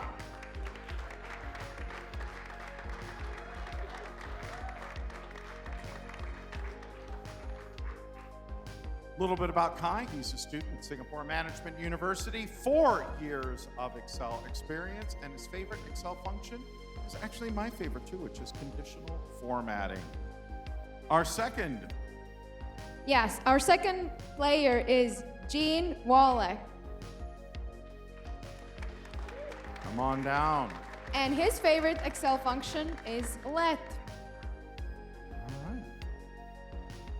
So next up, we have Nick Lohman.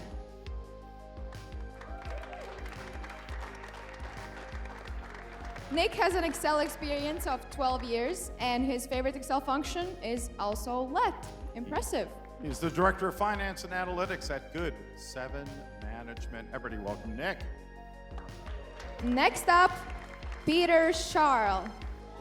As you guys might remember, Peter competed last year and stayed at the 4th place.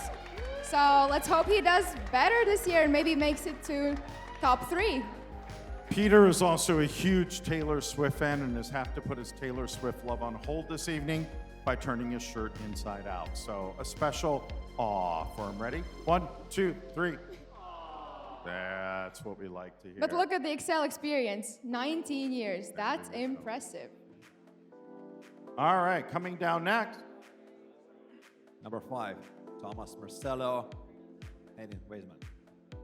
Thomas Marcello, Hayden Wiseman gave up his spot for a wild card to Thomas. So we want to thank Hayden and come on down, Thomas. Thomas is the Brazilian Microsoft Excel champion 2024. So he already proved his skills in Brazil. It's time for the big stage. All right, Ben de Leon, come on down, Ben. Senior Associate at Landmark Properties, 9 years of experience, and he likes some product. And what product is that? Next up is Juan Cifuentes. All right, Juan, come on down in seat number 7. Juan has an Excel experience of 12 years, and his favorite Excel function is Lambda. Once again, Dim is proud. Go ahead and do number. Next up, Anders Richter Linden. Come on stage. Andres Richter is the team lead at Vigenda Magio. He has 7 years experience with Excel. He likes to sequence Excel functions. That sounds very sassy. I like that. Next up, as number 9, we have Samir Yageria. Come on down, Samir. Advanced Financial Modeler, AFM. He is a chartered financial modeler, also CFM, 35 years experience. That's crazy. Somebody needs to look up how you have 35 years of experience and still look that young. All right, Haradi Kaya Nagara is next. Come on down, and let me do want to let everybody know, William Gerritsen gave up his spot for this wildcard Indonesian champion. Yeah, he's the champion of FMWC in Indonesia, local chapter. So we have 2 local chapter champions here on stage. Next up, number 11, Cody Dombrowski. AIME invite, 11 years experience, and Kobe, he likes let. You'll have to tell us more later. Big hand for Kobe, everybody.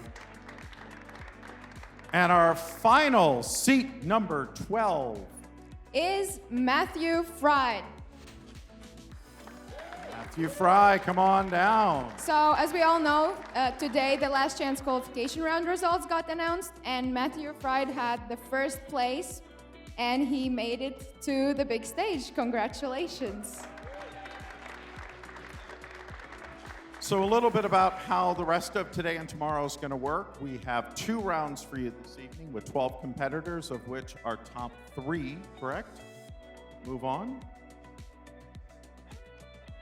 So we have total today is 64 competitors, and of these 16 move forward. And tomorrow we're going to have 24 players competing, including the 8 who are pre-qualified from the online rounds. What about to the final?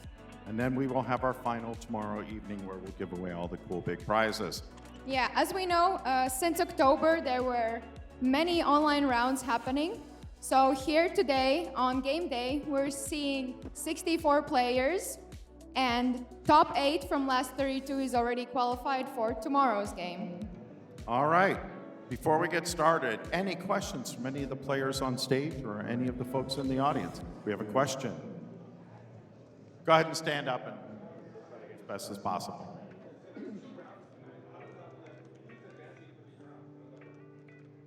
So the idea is that it's a combined score of both rounds. So all the 64 players are playing both cases.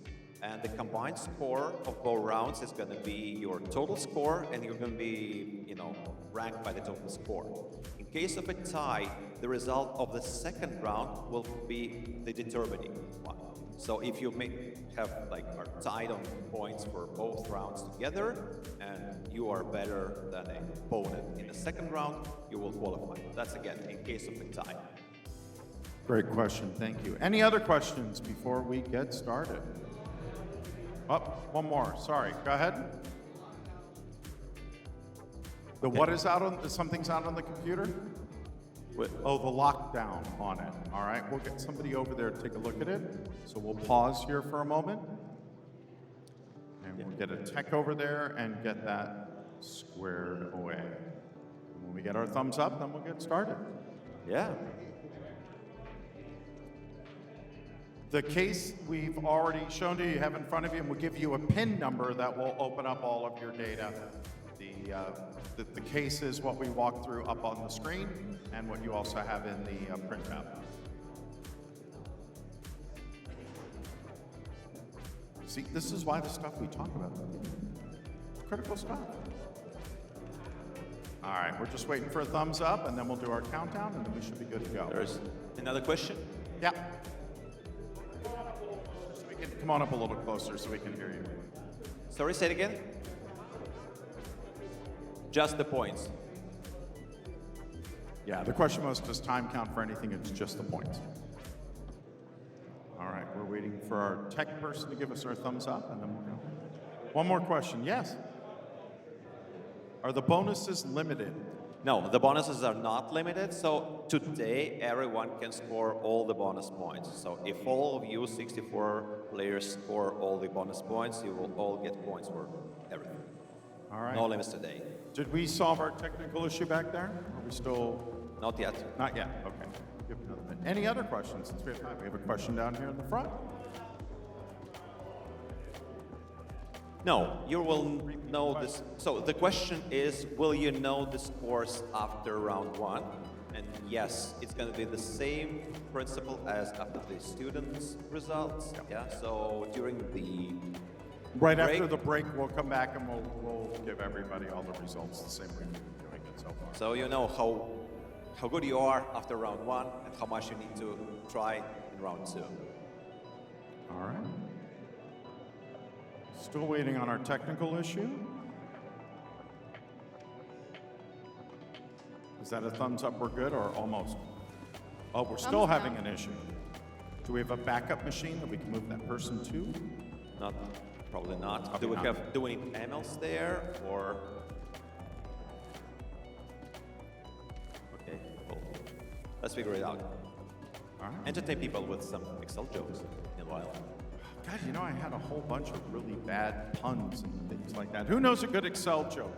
I will. Paul Barnhurst knows. He was telling a lot of jokes yesterday. All right, let's hear an Excel joke. If it's a really good one, I'll put one of the bits of swag I'm giving away tomorrow for it. So let's pick the top 2 Excel jokes. Who's got a good Excel joke? Now's your time to shine. Anybody, raise your hand if you have. Oh, over here. All right, tell your Excel. Come on up. We want to hear this. Come on up. All right. Jakub I didn't making mean it up to on the the stage. stage. I just meant up. No, it's fine. Go ahead. So, who's the most beloved Excel esport player by VBA? It's Dim. Wow. Okay. Can anybody top that? Literally anybody. What is the most dangerous sound? I don't know. What is the most dangerous sound? Cell. What is the most dangerous cell? C4. I got it. C4.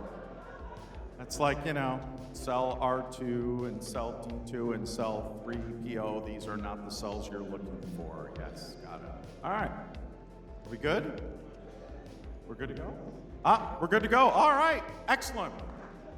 Let's do a countdown, and then once again, we will announce the PIN number, which will unlock what you need to do. So, with that, Katrina, why don't you kick us off and do the countdown? So, are you ready, guys? All right, let's do it. 5, 4, 3, 2, 1. Excel! The pin All tonight right, here we go. is Here we go. 5-2-5-2. Once again, 52-52 is your pin. Have at it. Oz, Giles, take Yep. us to school. All right, here we go. Here we go. This And is notice- probably my favorite case I have seen in a long time. What do you think of? 4 Titan names that we're all very familiar with. Very familiar with. And Yep. then there's a list of who's in the squads, and you are and I are not listed. Did you notice that? There's a very good reason for that, and that's Oh. fine.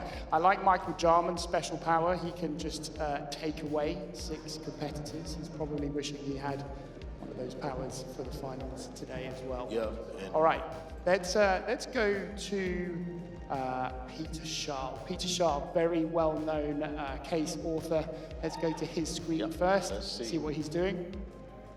I noticed Kai Wei is back. Well, we can see how much he's thinking Yep. very hard at the moment. Notice- I was hoping we'd get his spreadsheet, but his face is a nice substitute for the moment. Right. That does? Excellent, Okay, let's there we see. go. Let's see.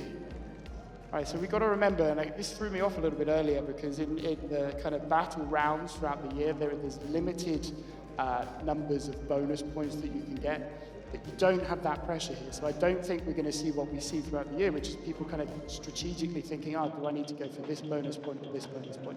They can actually just take this all in order if they want to. Exactly. And the bonus points are not contingent upon getting any levels. Absolutely. Correct.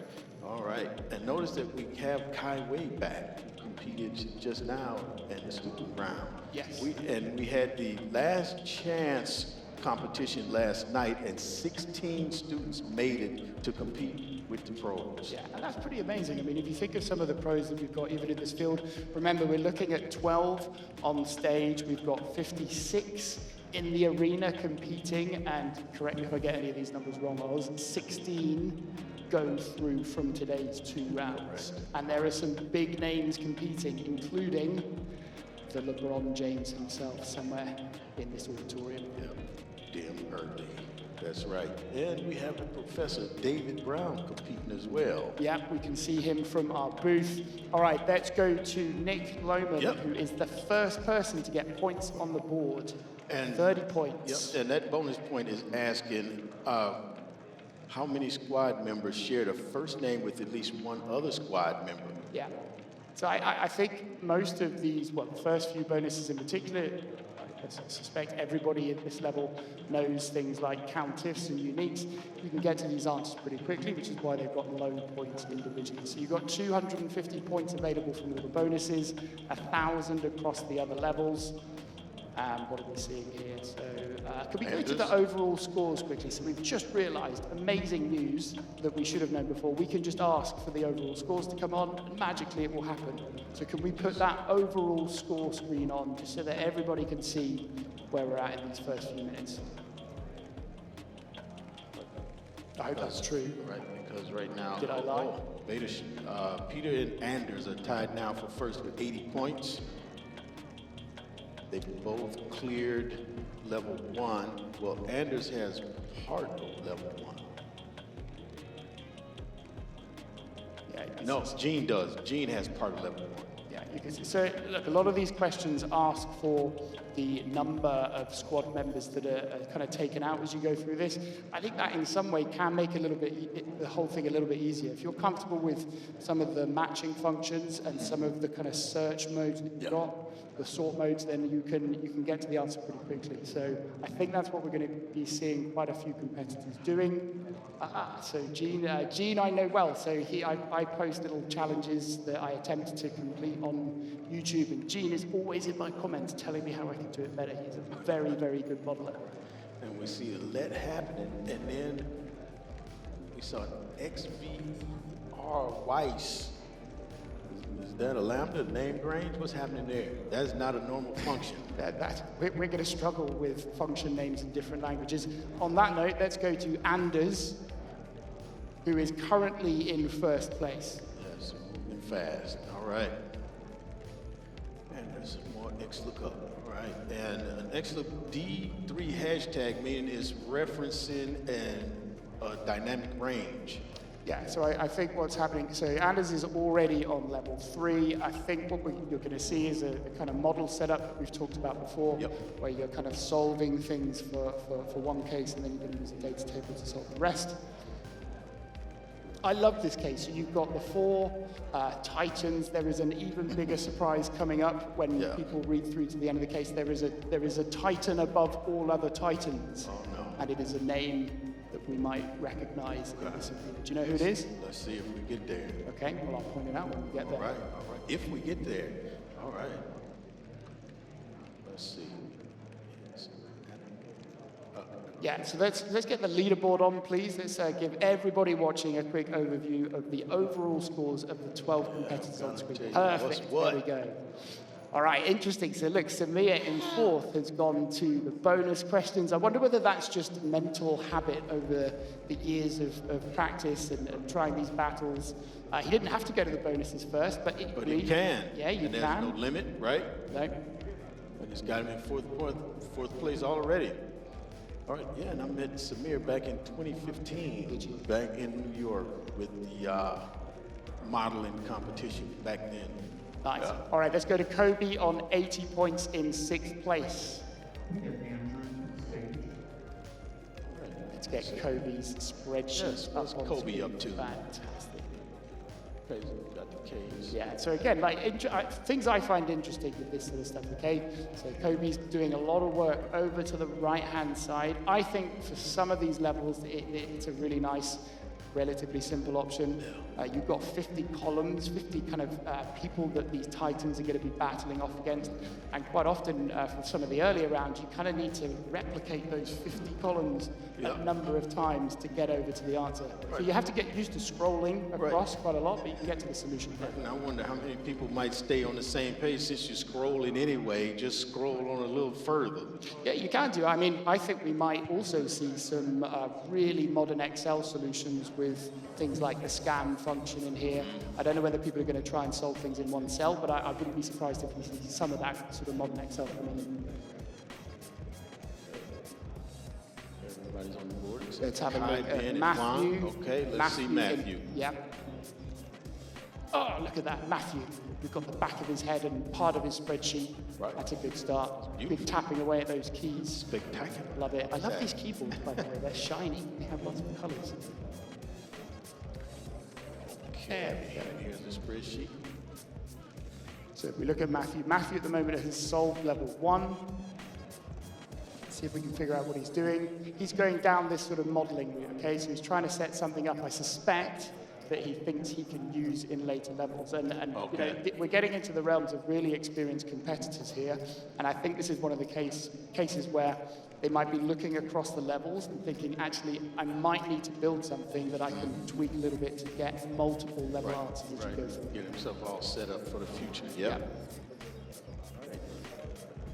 You know, this is one of the things that I've really started to kind of pick up from trying to get ready for these battles for next year. Yes, you even strapped on a whistle and coached at one time, right? Or Hey, look, I keep getting a lot of grief from Dim in particular for not competing regularly, quite rightly. So next year I'm committed. I'm going to be in for every round, and that's going to be an interesting experience. Okay, now this is interesting. Juan had no points just recently. Now he's got 280. Let's see what's happening over there.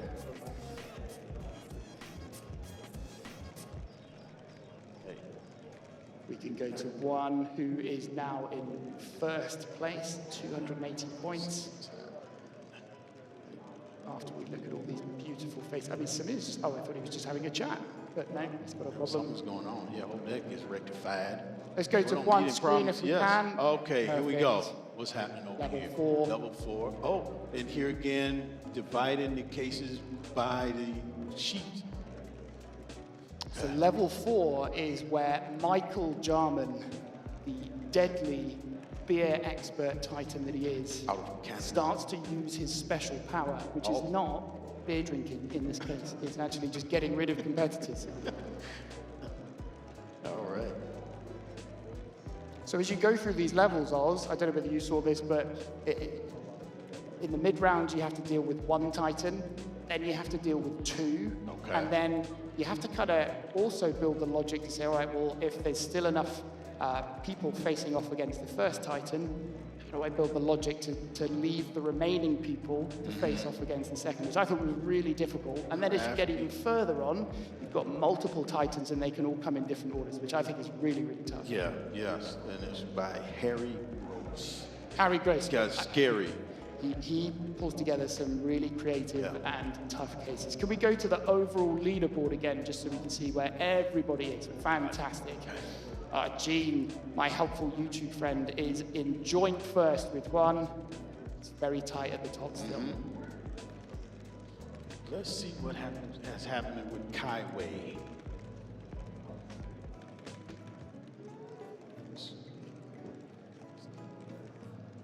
Okay, let's see what's happening. Okay, level one. All right. Get the data all set up. We see the keyboard shortcuts happening over there on the right side. With less than 20 minutes left, 10 minutes gone. Time flies, isn't it? We are having fun. Okay, so let's leave Kai to what is it. So the first two levels, by the way, I think just kind of set the scene for everybody to get used to the mechanics of this, so you get used to what happens when you've got the teams of people that are facing off against these Titans, but you haven't got the powers to worry about. As soon as you get to level 3 and beyond, you've got powers coming in, and it starts to get really tricky. Let's check out Thomas, the Brazilian champion. He's on the board having answered level 1 and bonus point 3. Okay, Thomas, what's happening? A sheet for case 2.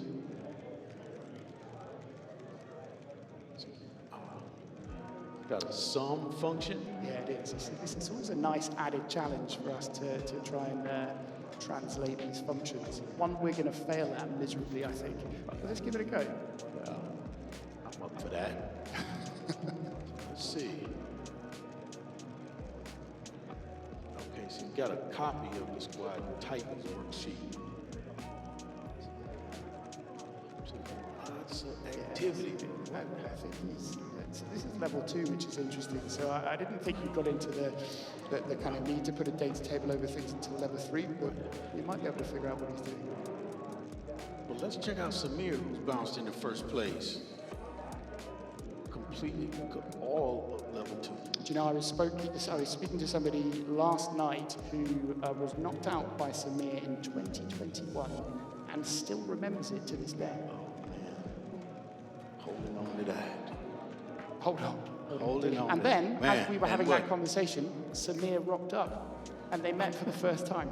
Great moment. All right, Samir, okay. Let's see what's happening. Level 3. Samir is on level 3. Yep. Okay, so level 3 is with the Titan William, who at this level essentially has a really high attack score. Yep. And that's it. So it's kind of a level up, but it's not too complex at this stage.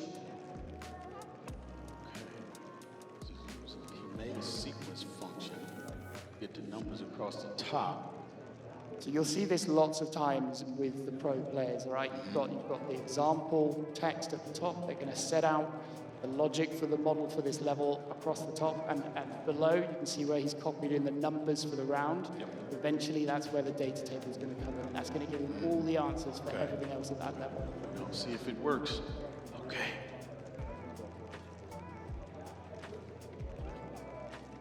Let's go somewhere else. Let's have a look. Who have we not gone to, Oz? Harari. Oh, there's Michael Jarman, the powerful 6. Let's check out Harari. Just what's happening there at 72 points. He's not happy. This is a great shot. We should stay here for at least 10 more seconds. All right. Harari. Okay. Okay. Got one bonus question. But not yeah, so he might just be choosing to work through these. I think the first 3 in particular you can get through quite quickly. It steps up a little bit in bonus question 4 and 5. The first 3, I think you can get to pretty quickly.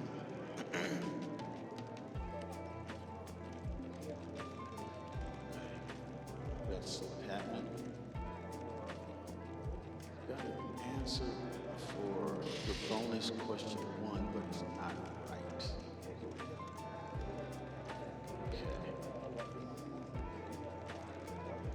Okay. Looks like peeling out the first names.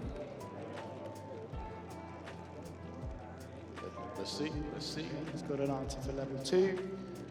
Moving Guys, we have 3. 15 minutes left in the game. Okay, halfway through, I think let's put the leaderboard back up so we can just check in with everybody at this stage. Yeah, Remember, let's see. this isn't everybody that's competing. We've got 64 players Total. in the arena. That's So right. these are just the 12 on stage. Okay. It's so- very, very tight. If you look at that, top 10 players, we're looking at about 160, 170 points in it. Very, very close. Let's go to Juan. Juan has answered the first 3 levels, Yep. All clean. Yep. all clean, but then you're getting into much more difficult territory. Very difficult. And also part of this competition is we have some people who qualified to compete tomorrow, Yes. right? Yep. Yeah, so one of the biggest talking points this kind of whole competition was Liana. Liana's been on an amazing run. Yes. Knocked out Dim. Yep, There was yep. 5 points in it at one stage. Yep. We were all watching virtually somewhere. Yep. Very exciting And moment. Jim wasn't supposed to be here tonight. He was supposed to be here tomorrow, but Liana sniped. Got it. All right. Let's see what's happening here. So What's interestingly, changes? I don't think we've seen anybody going down the kind of really embedded, kind of let lambda route so far. right. Everybody's turning to this kind of single line solution with a data table over the top. Right. And I was expecting to see more lambdas when you have so many people saying that they love lambdas. That's their favorite. But I'm not seeing, we've seen 1 lambda so far. But there's one thing I want to straighten out. Kai Wei said conditional formatting is the favorite function. Oh, we should talk about a few of these. Well, conditional formatting is not a function. It's a feature. That's really cruel. If he hears you now, you're going to mentally put him off in the middle of his battle Hey, run. what, Somebody else said VLOOKUP was their favorite function. I thought they should be kicked out. now that was, no. If that's what somebody likes, it is a function. Now, Gene, out in first place. What's happening with Gene? I think they're back to Gene. 440 points. All right. Count ifs. Look at this. We see a lot of basic functions here. But this is for the, I think he's turned to the bonus, potentially, if Okay. it's counted. I might be wrong. Gene is very, very capable of turning to the modern let lambda Okay. solutions. It's capable. But he's choosing All right. not to. When necessary. All right. Back to the Yeah. case. Okay. So he's turned to the bonus questions. I have a feeling he's probably going to carry on doing this, at least for 2 and 3. And bonus point 1 is correct. All right. So he's gonna go for bonus point 2. This is really interesting to me. I think what they have to do is put the answers in a different spreadsheet. So Gene is setting up his screen with the 2 spreadsheets. That would drive me nuts. Do you know what I mean? Because you Yeah. can see half of what you wanted. Right. Okay, let's check out Nick. All right. Chewing that gum. Gee, look at Like this. confident. Yeah. God, so confident. All right, let's see. It's Nick. He's currently in 2nd place. All right. A lot of mouse movement, not much keystroking. Okay. So I think this is, I saw Michael Jarman's name up there as the Titan, which makes me think this is level 4. All right. And what gets hard here, Oz, there's a stage where, you know, it may not be level 4 exactly, but where you're running through this battle with individual players against the Titans. If you get to the end of the list of whoever's in that kind of squad, if some people have still got health, the battle starts again from the start of the list of the remaining players. So you've got to figure out a way to kind of build this kind of multi-round level of battle somehow, so that you're running that battle until the Titan is defeated. All in Excel. Yep. See? All in Excel.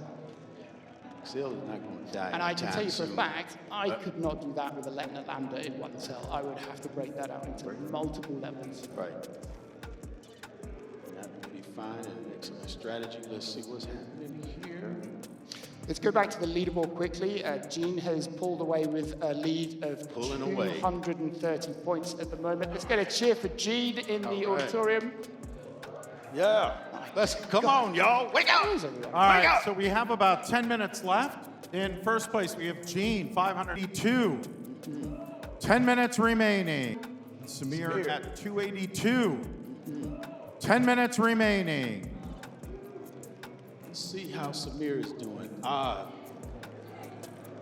Just had to change here. Let's check out what Samir is up to. All right. We got some frenetic gum chewing. Okay. Here's Samir. Samir Level is 3. working on level 3. Samir has got 3 bonus questions already. I thought some people would do this. A lot of people are saying, oh, we've just seen, who was that? Matthew has just got bonus level 5. That's taken him out to 3rd place, joined 2nd place. Let's stick with Samir for the minute. Yep. Okay. Next up. All right. Right. Yeah, okay, so you can see there, he's just working through the logic for the single line. That's right. Data table looks like it's set up. I think he's probably close to getting to what we can put the scores in and see if he's got them right. And see what's happening with Peter Sharrow. 4th place. Okay. A lot of work happening. Let's see if we can have some points jump up at near the end. Okay, with 8.5 minutes left. And remember that both challenges will be played by all of the competitors. Yep. Okay. Interesting. So I was not doing this when I looked at the solution. He's on level 3. Oh no, sorry, I think he's going through bonuses. There we go. All right, so he's got the 2nd bonus answer in. Yep. That's right. Let's see. Now, to get those side by side now, there's a view and window, setting up a 2nd window, right? I have a feeling a lot of them are just manually adjusting the size of the screen to get the 2 spreadsheets up on the screen at the same time. Right.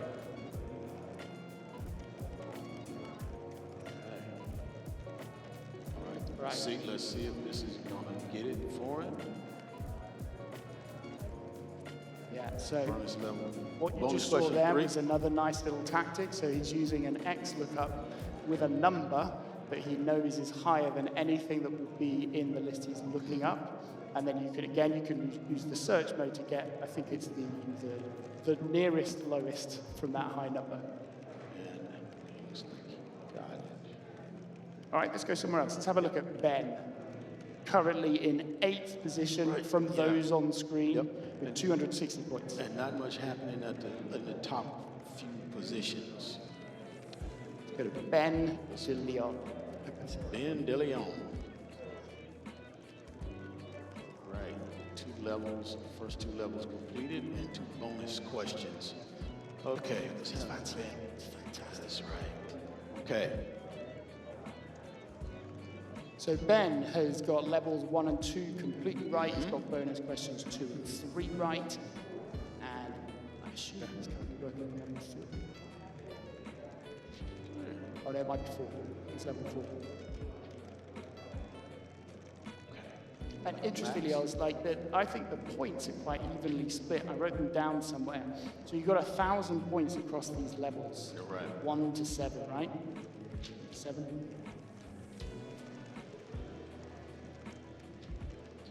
so 1,000 points. Yeah, so the first 2 levels are 80 points each, the 3rd level is 120 points, 4th 160, 5th 180, 6th 180, and 7th is 200. So they get a lot harder. You don't get that many more points even when you get to level 7. No. Oh, no. at the top, Peter Sharl is in second place. Let's check out what Peter's doing. They're all kind of doing the same tactic. We've seen this across everybody, I think, where they're doing the kind of proper modeling approach. Who did you want to go to, Oz? Peter. Oh, tied for first now. We have about 5 minutes remaining, a little right. more than All 5 right. minutes remaining. All right. Yeah, so Peter's just put points on the board. Pete and Gene are tied for first at 570 points with exactly the same points from each round. So they've both answered levels 1 to 4 completely right. They've both got bonus questions 1, 2, and 3 right. Both tied at the top of the leaderboard for those on stage. Okay. Back on the case page. All right. How many of the names in this list did you recognize of these competitors? Recognize quite a few. Yeah, Yeah. In the squads. in the squads, exactly. Number 5. Okay. Lots of setup here. So if we're getting to level 5, we're seeing people get onto level 5. This is where you have 2 titans. You have Michael and Dim. But this That's a for me was when it combination. really stepped That's a up. combination. Yep, that is a combination. Right. And there's some really interesting nuances in the wording here about when their abilities trigger. I won't say much more, but I think things like that might catch people out. Getting those flags right in your logic, you know when an ability is triggered if you're kind of moving from one titan to another. Okay.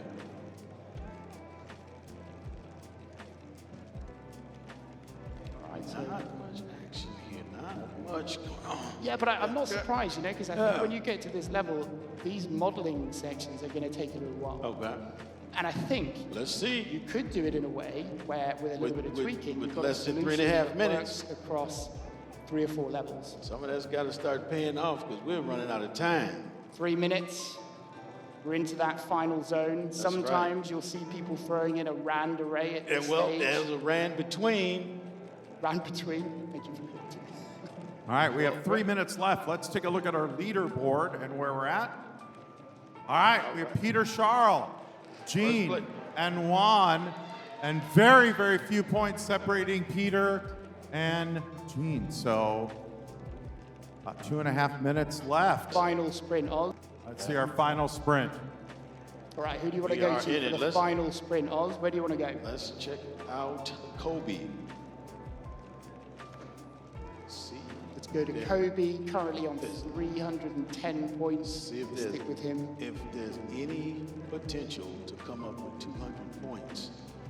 All right. This is for the qualifications to be able to play tomorrow. Yeah, but remember, we don't know exactly where he's going to finish. There's Right, exactly. 64 in the room. Total. Right. It's looking at the bonuses. I think this is probably a good move. If you're not really close to solving any of the main levels, you're looking at the board, you've got 2 minutes left. See if you can get some bonus points in. Or do the rand array. The rand And array. see, Exactly. see what you can get. Yeah. Sort of bad. And you know, to be honest, a rand array in some of these levels might not be a bad shout, where it's looking for the number of people killed in the squad. So it's not like it's So it a is- crazy list of numbers it could be. You know it's going to be a whole number. It's probably between, I won't say, just okay, everyone can hear me. But a rand rand between might be a really good shout.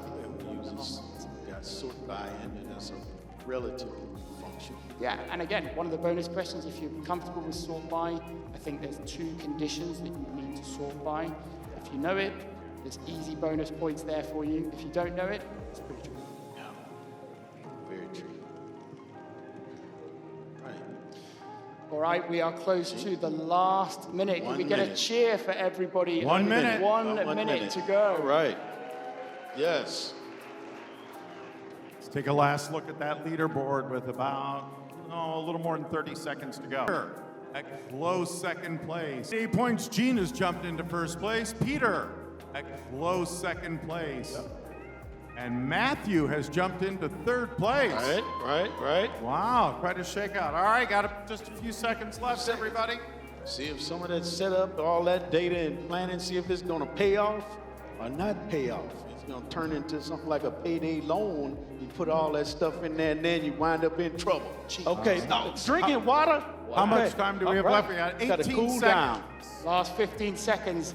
I want to get an arena-wide 10-second countdown. Are you ready? Oh, yeah, 10, here we go. 9, 8, 7, 6, Six, 5, 4, 3, 2, 1. All right, hands off keyboards, everybody.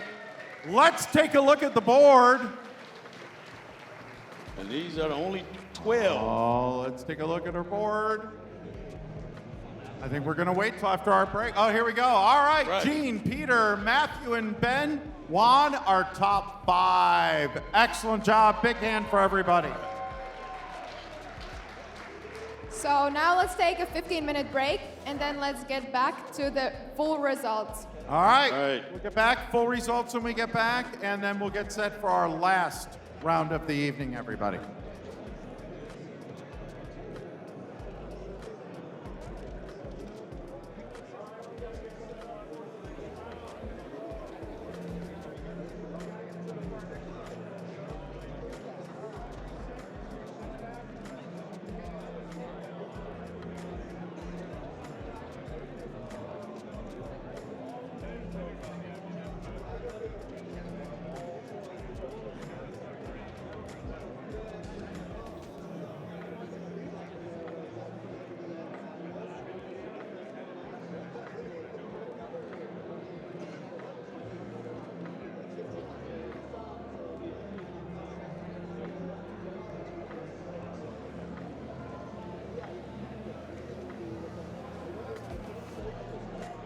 Hey, what's that?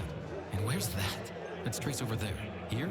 There? Where was I? Let's try this instead. Here's the calculation steps. And these are the references.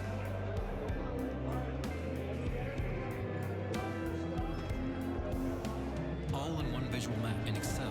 Get TurboTrace totally free.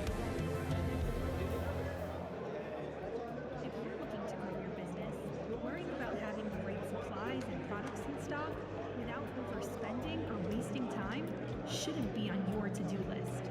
Order.co provides the easiest way to purchase and pay for everything your business needs, keeping operations running smoothly and your team focused on what matters most.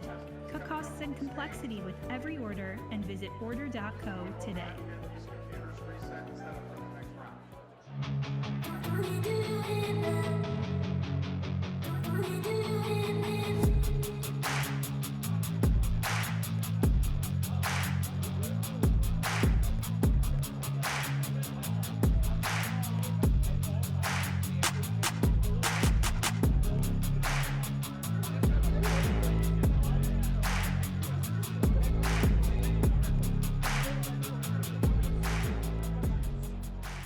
All right, Excelites, how are we holding up? Good? All right, this is going to be the evening's final event. Tomorrow we will do this again, 2 more rounds, and then the ultimate death match final round to choose our winner. But let's talk about our winners and rankings from our last round. Let's put them up on the screen. All right. Michael Jarman, Gene Walsh, Peter, Jacob, and Fritz, our top 5. These are our top 32 finalists. We will show 33 through 64 in just a moment, so take it in. And here we go. There is 33 through 64. So that is all of the rankings for the last round. Big round of applause for everybody that has been up so far. I'm watching Andrew over here, and he's trying to figure out who he wants to target and go after and all that tomorrow. I'm watching him. He's got all the strategy going on in his head. Yeah, so let's get into game 2. So, Yeah, let's do it. as mentioned before, 16 players from today will advance to tomorrow's games. And yeah, All right, let's start bringing out our next Game 2 round. Who are we starting with to call on down? So, the first player on the stage, Michael Jarman. Come on down, Michael, head of model development and operatives. Jarmy Army. 10 years of experience, and he's a big fan of sequence. Next up, we have Salt Mogiorossi. 15 years of experience in sequence. I think we need to make sure these guys are not copying off each other since they have the same amount of experience and the same favorite Excel function. Come on down, Zord. Next up, Reed Boyden. All right, Reed, senior consultant at Co-Resnick, also 15 years of experience, but he's different. He likes the X lookup. Reed is one of our wild cards. Adam Carter was supposed to be here, but he's waiting for a baby, so he's not here today, but Reed is. All right, next up. Next, we have Helen Dupre. Come on down, Helen. She's our Madagascar champion and also MECC 2023 finalist. That does not look like Helen. That Stop. is not. Go back. Go back. No, stop. Go back. You are not Helen. We are going to call you Helen for the rest of your life, and you are not even a Helen, so we don't want to do that. Helen. Come on stage. All right, Helen, now let's do this properly. Go back. Let's get Helen's picture up. Wait right there. All right, Helen, are you ready? Come on down, Helen. We don't want to take away her moment. Traffic engineering analysis, City of Pueblo, Colorado, 15 years, and she is all about the let. Helen, run down that tunnel. Make us proud. Big round of applause for Helen. 15 years of Excel experience. No That's one impressive. is going to steal your moment and take your name away from you, I promise. Exactly. So next up, the guy who already almost came on the stage, Helen number 2, or as he will now forever be Christian, known as. or Christian Mombalatena. Come on down. So Christian is from Madagascar and he's local chapters champion 2 times with only 2 years of Excel experience. That's impressive. And his favorite function is Lambda. You got a little nervous. I get it. It's nerve-wracking being up here. I understand. It's all good. Next up, our 6th player on the stage, Sergio Trifletti. Sergio has 10 years of experience with Microsoft Excel, and his favorite function is the sum ifs. I wish I had some ifs. I wish I had some bugs. I wish I had some coconuts. By the way, when we're done with this, before we kick it off, Oz has a joke, so we're going to let Oz tell his joke. All right, moving right along. Number 7, Michael Clark. Another 15-year veteran, loves the VLOOKUP, and big fan of the cricket, which I would love at some point for you to sit down and explain that game to me. I've watched it many times and still don't fully get it. All right, David Brown, come on down. Our beloved professor, David Brown. This is David's first day ever doing Excel and being at an Excel competition. He is brand new to it and has just learned that Excel only has one L in it. So we're really, really happy to have him join us and represent the Ultimate Amateur League. So, no, not all. David's been doing this for over 23 years. So, yeah. And his favorite Excel function is whatever the Excel team releases next. Ooh, Adam Reinbach, you are next. Come on down. 18 years, loves the Sum product, and joining us from Hungary, where I just spent a few weeks in Budapest less than a month ago. Gorgeous country, very enjoyable. Following Adam, Chris Wilson. Come join us. So Chris is 8 times Manager of the Month award. That's very impressive. Congratulations. Does that come with a checker? Like something, what does it come with if you're Manager of the Month 8 times? What do you get for that? Nothing. You just get the title of Manager of the Month. Anyway, it's on a video game anyway. All right, fair enough. All right. And he loves to substitute. And finally, Number 11, Joshua Bruce. Coming to us as a free agent. And he's a model of finalists in 2015. All right. And his favorite Excel function is sum. How nice. And last but not least, the Pirate King himself, Mr. Diarmond Early. Join us on our stage. LeBron James of Excel. The LeBron James of Excel. Here he comes. 20 years. 20 years and still counting. He's a 2-time financial modeling world champion, and his favorite Excel function is let. All right. So what we're going to do now is we are going to show the video for our next case, and we'll bring Andrew down to walk us through it. So let's roll the footage, and Andrew, come join us down on stage. Welcome to the 2024 Microsoft Excel World Championship. We are glad to present you the case for the battle. Lana Goes Ice Skating, designed by Harry Gross from the UK. Lana Banana is a monkey who loves bananas. She has heard that a nearby frozen lake has been covered with snowmen, crystals, and more importantly, bananas, so she's gone to get her ice skates. As a monkey, she's not that good at ice skating and can only move in straight lines, up, down, right, left, and all 4 diagonals. In later levels, the ice crystals will speed Lana up, and the snowmen will slow her down. Lana will install bouncy boundaries on the lake to help her get more bananas. Your goal will be to help Lana collect as many bananas as possible. Now go grab those bananas. The case has 140 questions of 7 levels of difficulty and 5 bonus questions. Plan your strategy wisely. Good luck!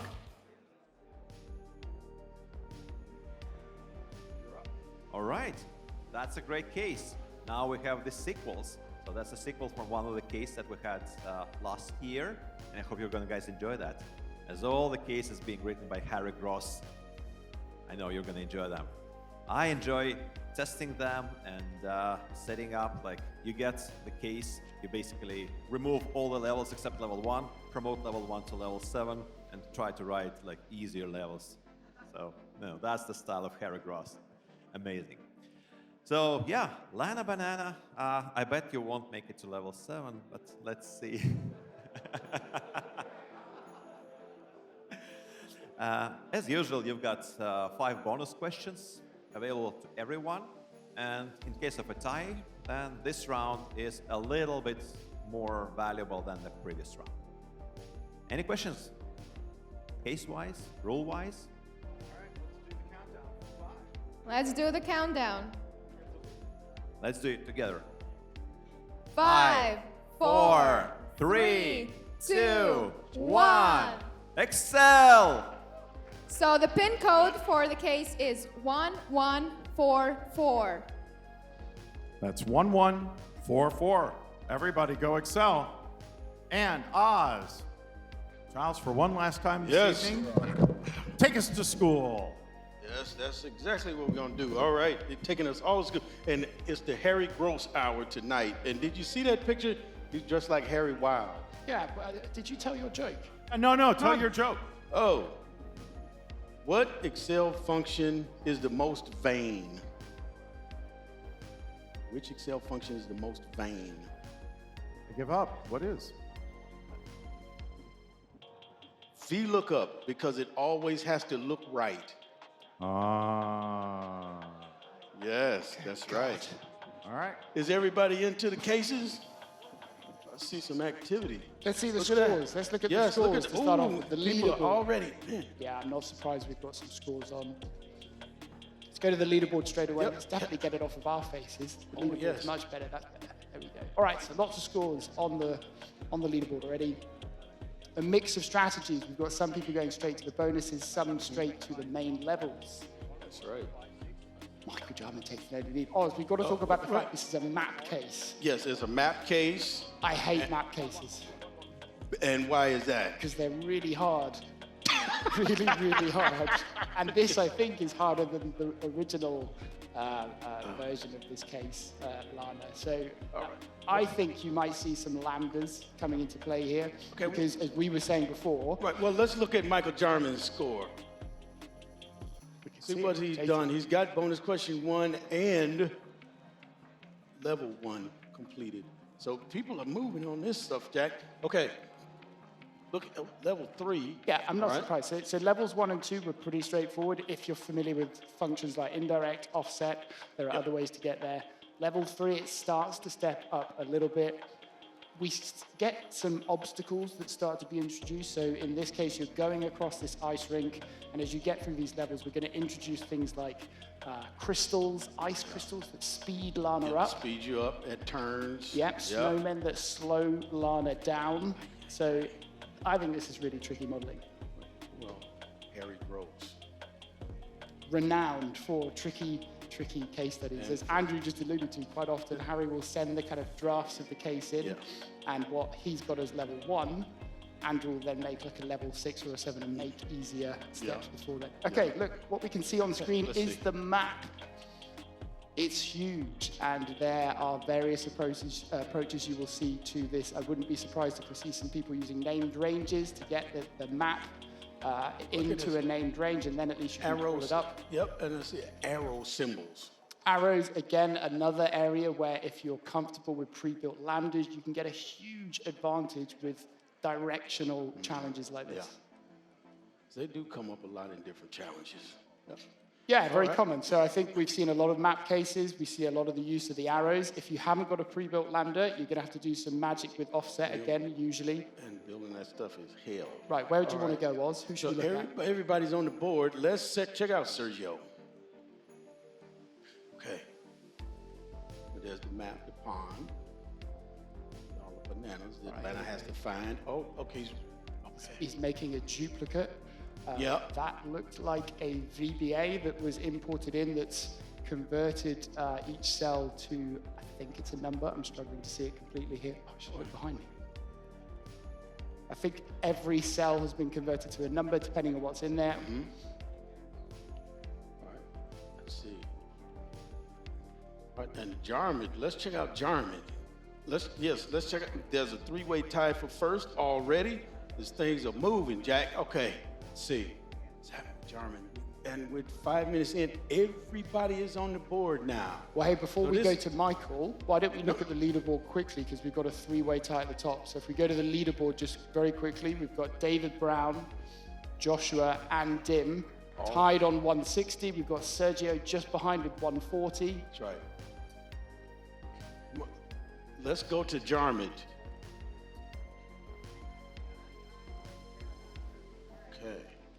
Guy who shows up in his sandals. All right. Let's go to one of them. If we could see the leaderboard first. Just want to show everybody this tie.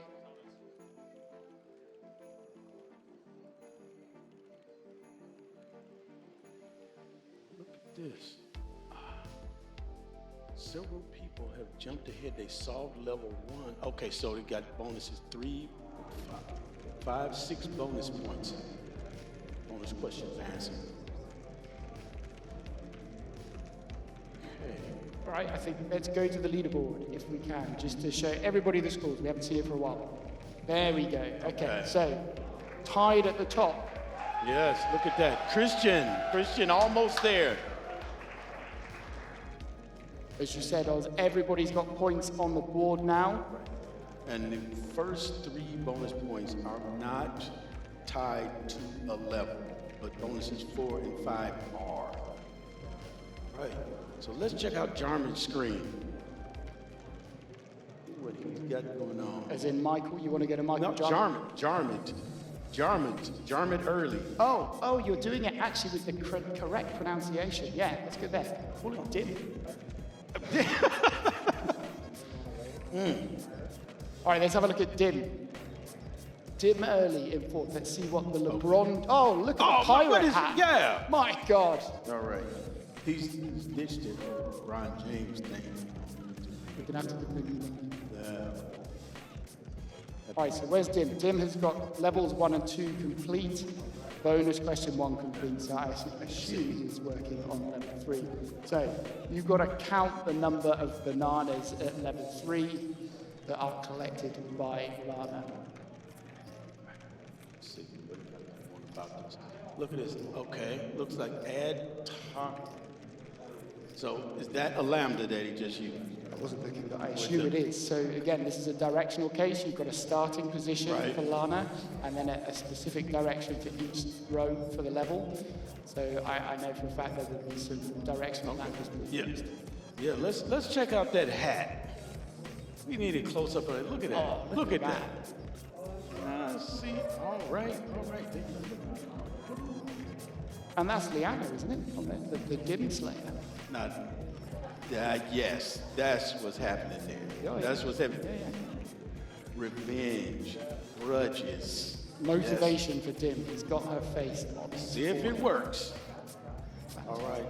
All right, where do you want to go, Oz? 22 and a half minutes. All right, let's check out Reed. What's happening there? He's finished 2 levels, and he has a bonus point answer. Okay. How many bananas is on the frozen lake? We got 406. All right. What is he working on now, and how's he doing about it? He's Let's see. looking at the bonus questions. Looking at that frozen lake. So he had a choice there, I guess, to look at question the main level 3 or bonus question 2 and onwards. Looks like he's going for the bonuses.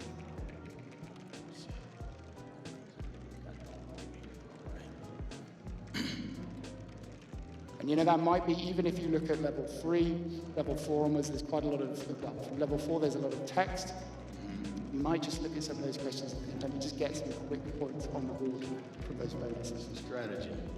All right, let's check out Christian. He's doing pretty well.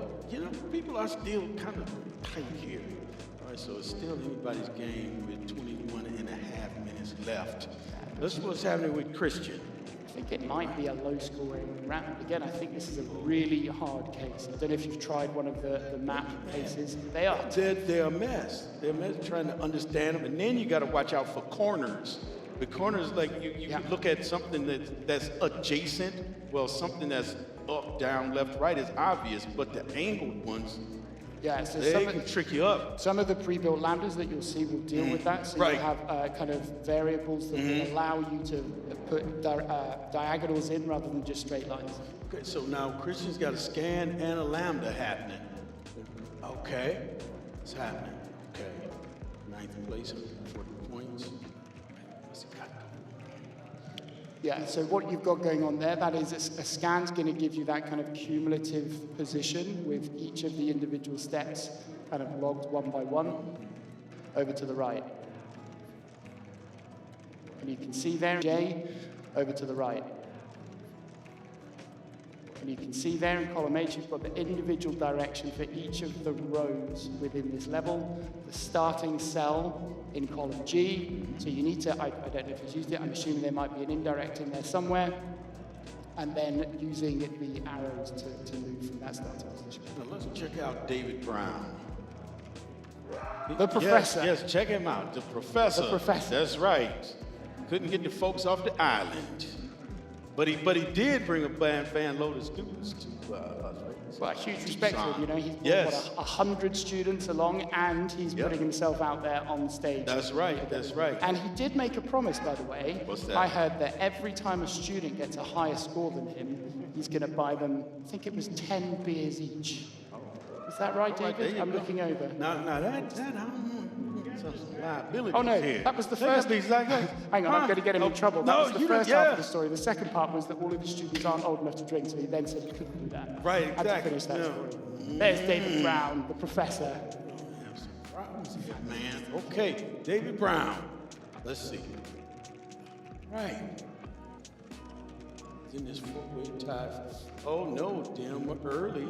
Jarmut early. David Brown, I've co-hosted with a couple of times, and whenever we co-host, we look at our solutions together before, and I can tell you he is brilliant at some of these more complex solutions. Very, very capable of competing with these top guys. Now see, in this level, now we're seeing like address function. I saw some curly braces. all this transpose function, role functions, all kinds of juicy stuff is going on here today, folks. In the final round, and tomorrow's. Yeah, well, you see, when you see people doing a lot of the movement stuff with the indirect, you'll see things like address used as well. We've seen a scan. Yeah, let's check out the leaderboard. Let's see what's happening with everybody. All right. We got Jarmid in first place. It is with really, the pirate really hat. tight. Yeah. Scores. Yeah. Oh, yeah. Jarmid. You know, that whole thing. She knocked me out of the competition, and I took that personal. Yeah. I bet he did. I'm surprised that we have three contestants that are at exactly the same amount of points too, which is really crazy. Can we put that back up again? Yes. Yeah, 280 for our second, third, and fourth place, and only about 30 points from number 5. So it is still That's a right. very, Yeah, very this tight is tighter than the E string on the bass fiddle. All right, let's go. And Let's look. By the way, 7, 8, 9, and 10 are also all at the same point levels as well at 160. Yeah. Okay. All right. Let's go to Zolt's screen and All see right. what's happening there. 'Cause this is some do or die stuff, Jack. Because tomorrow is it. Tomorrow's the for real deal. Tomorrow is it, and you know, you've got to be mentally pretty active across these 2 days. You think you're doing 2 cases today, and you're straight back at it tomorrow. Right. Except for the people who already qualified for day 3. So that might be in Dim's head as well. Liana is going to be fresh tomorrow. Probably somewhere eating a chicken sandwich right now and just relaxing. Yeah. All right. We're looking at this lake. All right. What's going on here? So I think this was level 3 as well. So again, that was the directional case. Trying to go from one position to in a direction, and you're seeing how many bananas Lana picks up. 16 and a half minutes. This is do or die. Oh, but yeah, we take the addition of the scores from the previous game and this game. Yep. That's right. Yep, all 64 competitors That's that right. have taken part in the first round are also taking part here. Right. And it's the cumulative score. And 16 go through. And the other one fall in this frozen lake with the bananas. All right. Let's go back to the leaderboard. Let's see where everybody is. We've still got the same 3-way tie at the top, I believe, and still a three-way tie further down. 15, so number 2. We're right at about the halfway point, Yes. almost at 15. So number 2. We're right at about the halfway point, Yes. almost at 15. So number 2, we're at 294, then 280, 280, 280, and then with 8 Square. Chicago folks in the house? Yeah. This is Chicago. Logan Square. Chicago folks in the house? Yeah. This is Chicago. Logan Square. Square. All right. Go tattoo. Pilsen in the house. Lincoln Square. All right. Nice. All right. Here we go. Let's sober up. I could go for a good beef sausage combo right now. Big Al's. Yes. There he Okay. is. Let's see what's happening with Reed Boyden. 160. All right, we're a little under 15 minutes. 15 minutes. Yep. Oh, let's see what's happening. Where did you want to go on?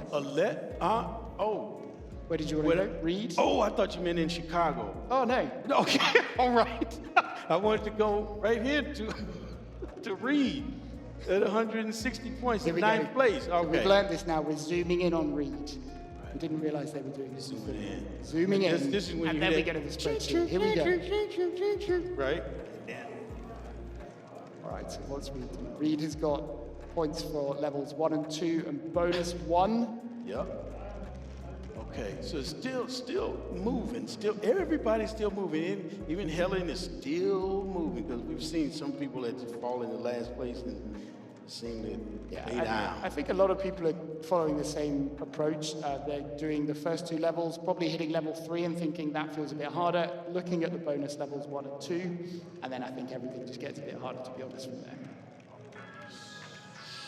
So this is what's happening with Sergio. Third place, 9, 6, Ty, Sergio, what's happening? Look at this. Again, this is some data table setup modeling, I think. You've got columns of logic going across from column AC all the way over. I don't know which level this is. I think this is example 4 at the top, so this is probably level 4. So in this level, you've got to start saying where Lana reaches the edge of the lake. And it's pretty tricky. You've got crystals to deal with. Now, crystals double the speed of Lana. And look at this, with under 13 minutes, Jarmid is in first place, 380 points. We have to look at Harry Gross. Do we? To see right now what is going on. How can somebody be so foul as to create something like this? We only got 380 points, and we're over half of the time is gone. You can't trust a guy that dresses like Oscar Wilde. He's a very clever guy. Yes, clever, yes, faces. clever. I didn't say that. Okay, here we go. All right, so on to level 4 points. Did that move? Did that move the scores? I didn't see.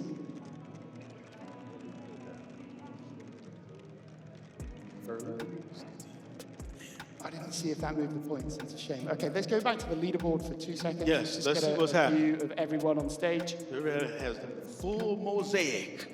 Remember, for people watching, you are seeing the scores of the 12 people on stage. There are a total of 64 competitors in this round. This is the second battle they've competed in today, and we're going to take the cumulative scores across the 2 battles. That's right. 16 will go through. That's right. All right, let's go to the leaderboard if we can.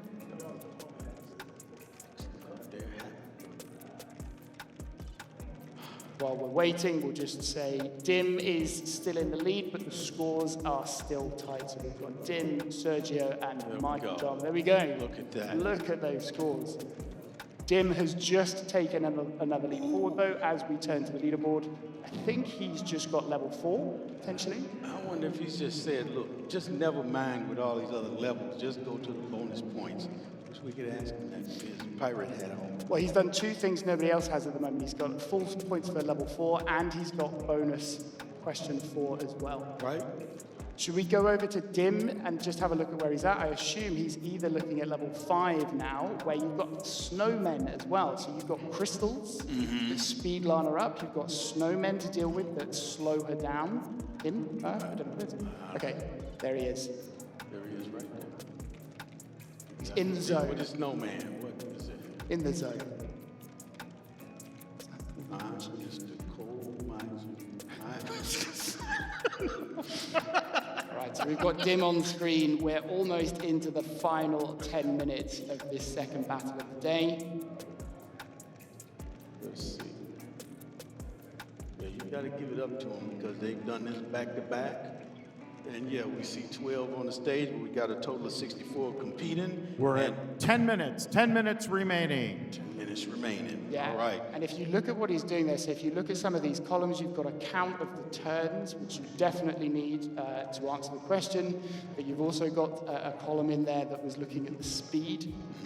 So you need to, I think this is where it's a little bit harder than the last Lana case. You've got to actually set up logic that adjusts the speed of Lana depending on whether she hits a crystal or a snowman. Or stops. So if you look at column N, if you hit too many snowmen, and your speed goes down to 0, you stop. So he's got a flag set up there. Good. Lots of nice logic column by column. Beautiful.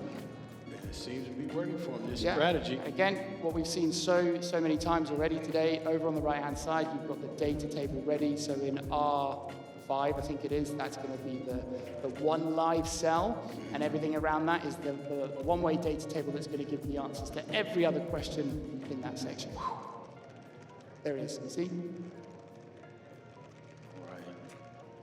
So Dim still with a commanding lead. He's still about 200 points ahead. You know, this is pretty cool to see because there's a whole lot of hoopla around Python, let, lambdas, and we're still seeing XLOOKUP and sum and ifs. Yeah, we saw one competitor in one of the qualifying rounds do 100% Python modeling and did really well in it. It might just be a case that not that many people have got up to speed with it yet in Excel. We will see. Where do you want to go? Should we have a look at the professor? Yes, let's see what the professor has got going on. He's made a radio out of a coconut. All right, let's see. I'm hoping we get a nice zoom-in shot towards his face, just to really put him under pressure. Oh, he got straight to the spreadsheet. Okay, where is he? David Brown With is... 8 minutes left. So he's answered questions 1 to 3 in full. Bonus question 1, I'm assuming. Shoot, level 4. Oh, wow. Oh, Lord. Wow, The intensity. much closer than I was expecting. That's great. David, don't turn around. A life-size face. Good Lord. Great teeth. Yeah. All right. Okay. We got 7.5 minutes His face left. was easier to commentate on, to be honest.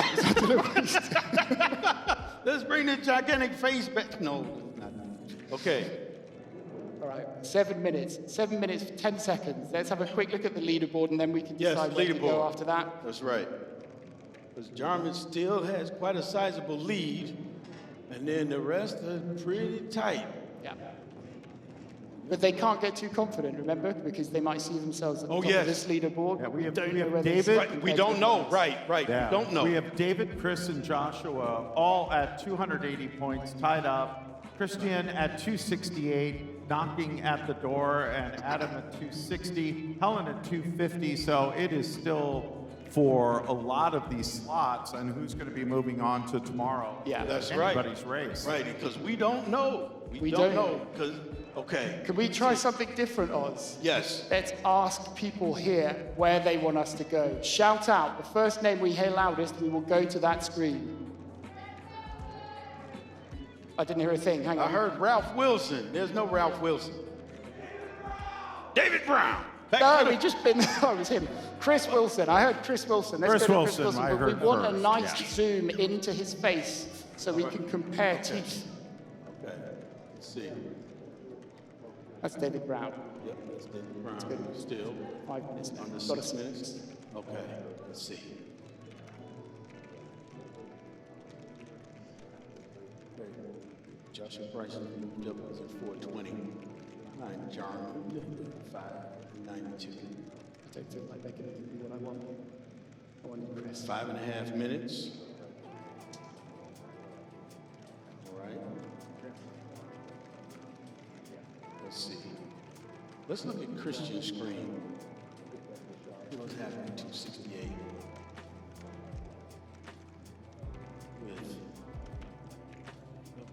With Little over 5 minutes remaining. that's right. All right, well, let's go back to the leaderboard again. That's with 5 minutes on the clock. Let's get a sense of where we are. Dim's still in the lead. He's got a partial score for level 5, so he's got something working there, something not quite right. He's the only person on the leaderboard anyway to have any points for level 5. Okay, let's look at Joshua Bryce. Right, and nobody at level 7 at this point. I don't think anybody's going to up to level 7. I'd be amazed. Because you start bouncing. Right, You have to yeah. model bouncing off the edge of the bench. Is that where you might see the mod function? Do you know what? I struggle to even understand the question. It's hard. Right. Because Lana, this monkey is sliding, and then you set it up to where rather than stopping or turning, Lana can bounce back. Yeah, Yep. that's tough. And lots of ref errors, like Stephen Rose's shirt. Look at that. Okay, got a max function happening. All right, what's going on? Okay, 4 minutes left. 4 minutes. What do you do at this stage, Oz? You've got 4 minutes left. If anybody's sitting on points, put them in. Do you think that's a big thing then? As in, you think people hold back from putting them in the spreadsheet? I think sometimes.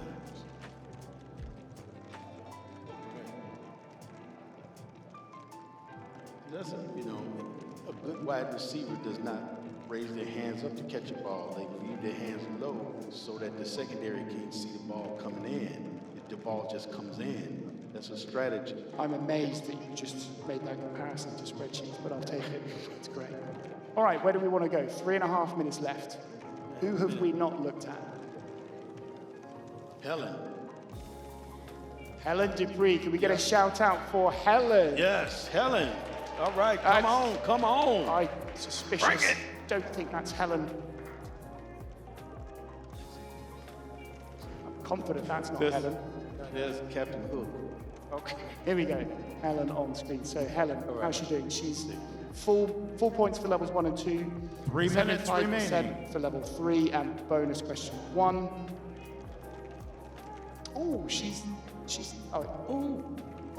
has she got points for all levels? And maybe she did what you were saying. Well, we will She see. hadn't put them in the spreadsheet. Oh, no, we got the ran between action happening. Oh. All right, but it's level 7 ran between. All right, let's see what's happening. If this might pay off at all. Oh, look at that, jumped up to level 9 now. Okay. And you know what? It's a perfect and reasonable strategy. You do what you got to do to get what you got to get. Yes. Look at this. All right. Okay, so she's doing one of the bonus questions, and the way she's doing this manually was the only way I could think of. Okay. Trying to count the number of cells that are around the edge of the lake. With just 2 minutes left. I don't know if there's a clever lambda way of doing that. 2 minutes Me, remaining. 2 minutes remaining. That's right. I would be doing exactly what she's doing. Yeah, that's what you do. Yeah, all right. Jarman has jumped up, added a couple hundred more points. Look at this. Let's go there. Why don't we go there? Yeah, let's see. For Let's like go the there. final minute. Let's Go go there. back to LeBron. See how he's feeling. Oh, he's Captain Hook See how he's today. looking. Wow. Look at this. All right, we got about a minute, a little more than a minute left. Let's look at our leaderboard. Let's look at it. The time is running out, and this is going to be it. What a surprise. Garmin, Joshua, Sergio, Adam, and Michael are our top 5, with Chris nipping at his heels. This is going to be tight. Got about a minute left. Let's go to our countdown clock and check Jack Frost nipping at your toes. Okay, Jarman. Okay. Let's see. What's happening? 55 seconds. Bring a pirate hat and a grudge. That's one take. Yes. Let's see if we can even figure out what level he's on. He's on level, I think he's looking at level 6 on the right-hand side for his scores. He can't be, he's got full marks for level 6. I think maybe he's making adjustments now to see if he can get onto level 7, or it might be one of the bonuses. Got some activity, some changes. 30 seconds remaining. 30 seconds, all right. Well, with almost 20 seconds, I think it's clear that I was about to say it's clear, but Josh has caught up in the last few seconds. Yes. Should we do our final group 10-second countdown? Are you ready? Yes. 10, Here we go. 10, 9, 8, 7, 6, 5, 4, 3, 2, 1. All right, hands off the keyboard. Congratulations. All right, nicely done, everybody. So before we take our next break and then announce our winners, I would love for all of the student volunteers who helped up today, all of you, please come up towards the stage. All of the students who are helping Proctor, who are helping out with everybody, please come on up. Everybody, give all of these folks a hand. They did a great job in helping out today and helping make this event a success. We appreciate all of the hard work that they have done. Big round of applause for all of our student volunteers today. Indeed, and thank you. Thank you so much, guys. Awesome job. All right, we do have a quick lost and found item. You have it on you? Yeah, we found a USB, so if someone has lost it, please come to us. We'll return it. All right, we're going to take a 10-15 minute break. We're going to tabulate our winners, and we're going to come back, announce our winners call tonight, and get ready for tomorrow. So we'll see you in about 10 minutes or so.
formula. Hey, what's that? And where's that? Let's trace over there. Here? There? Where was I? Let's try this instead. Here's the calculation steps. And these are the references.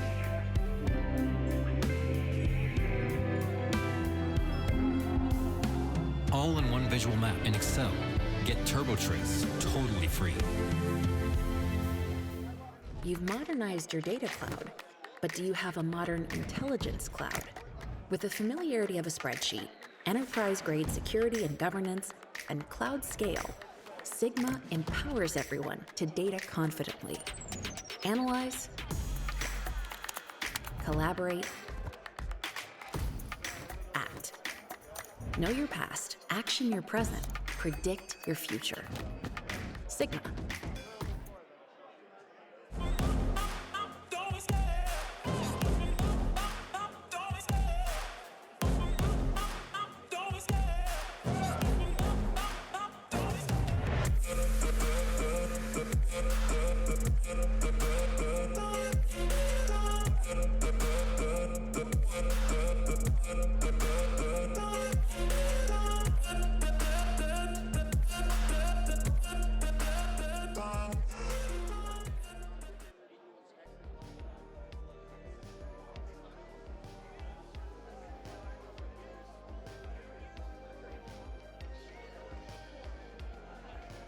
All right, who is ready to learn who our finalists are for our competition tomorrow? I am.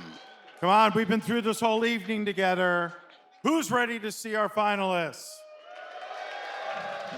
All right, up on the magic screen, let's see our finalists.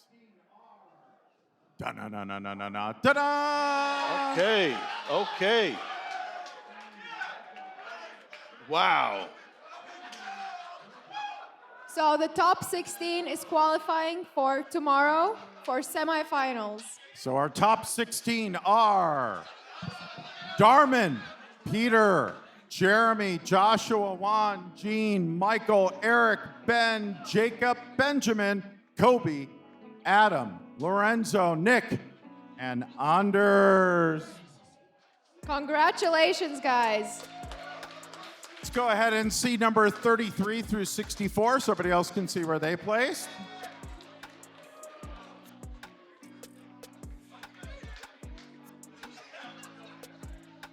So it's been a long day. We had a lot of fun. But tomorrow we have an even more exciting day ahead of us. So tomorrow we will be here at 3:30 p.m. for MECC finals. And then that's going to be followed by MEWC semifinals games. And obviously the best event of the year, MEWC finals. That's right. Give it up. I saw you guys want to see your pictures and videos today, so make sure to tag us because we want to see your reactions. And yeah, make sure to drop us a follow as well. Steven, why don't you wrap this up? All right, what an event. How many of you had a great time, learned a lot today, got a chance to see some amazing Excel? Oh, come on, one more time. How many of you had a good time today? Awesome, that's what we love. And hey, look at all of this beautiful hardware that we are going to give away today, including this gorgeous belt. And I also want to take a moment and thank all of our sponsors who have helped us this year and are helping us to put together this amazing event. Thank you to all of them.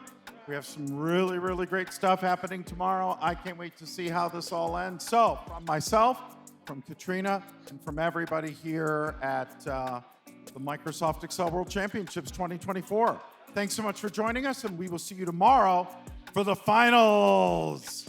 We're out of here. Tomorrow. See you here. Thank you so Oz, much. and thank you, Giles. Of course, we could not have done this without you guys. Now put your shirts back on.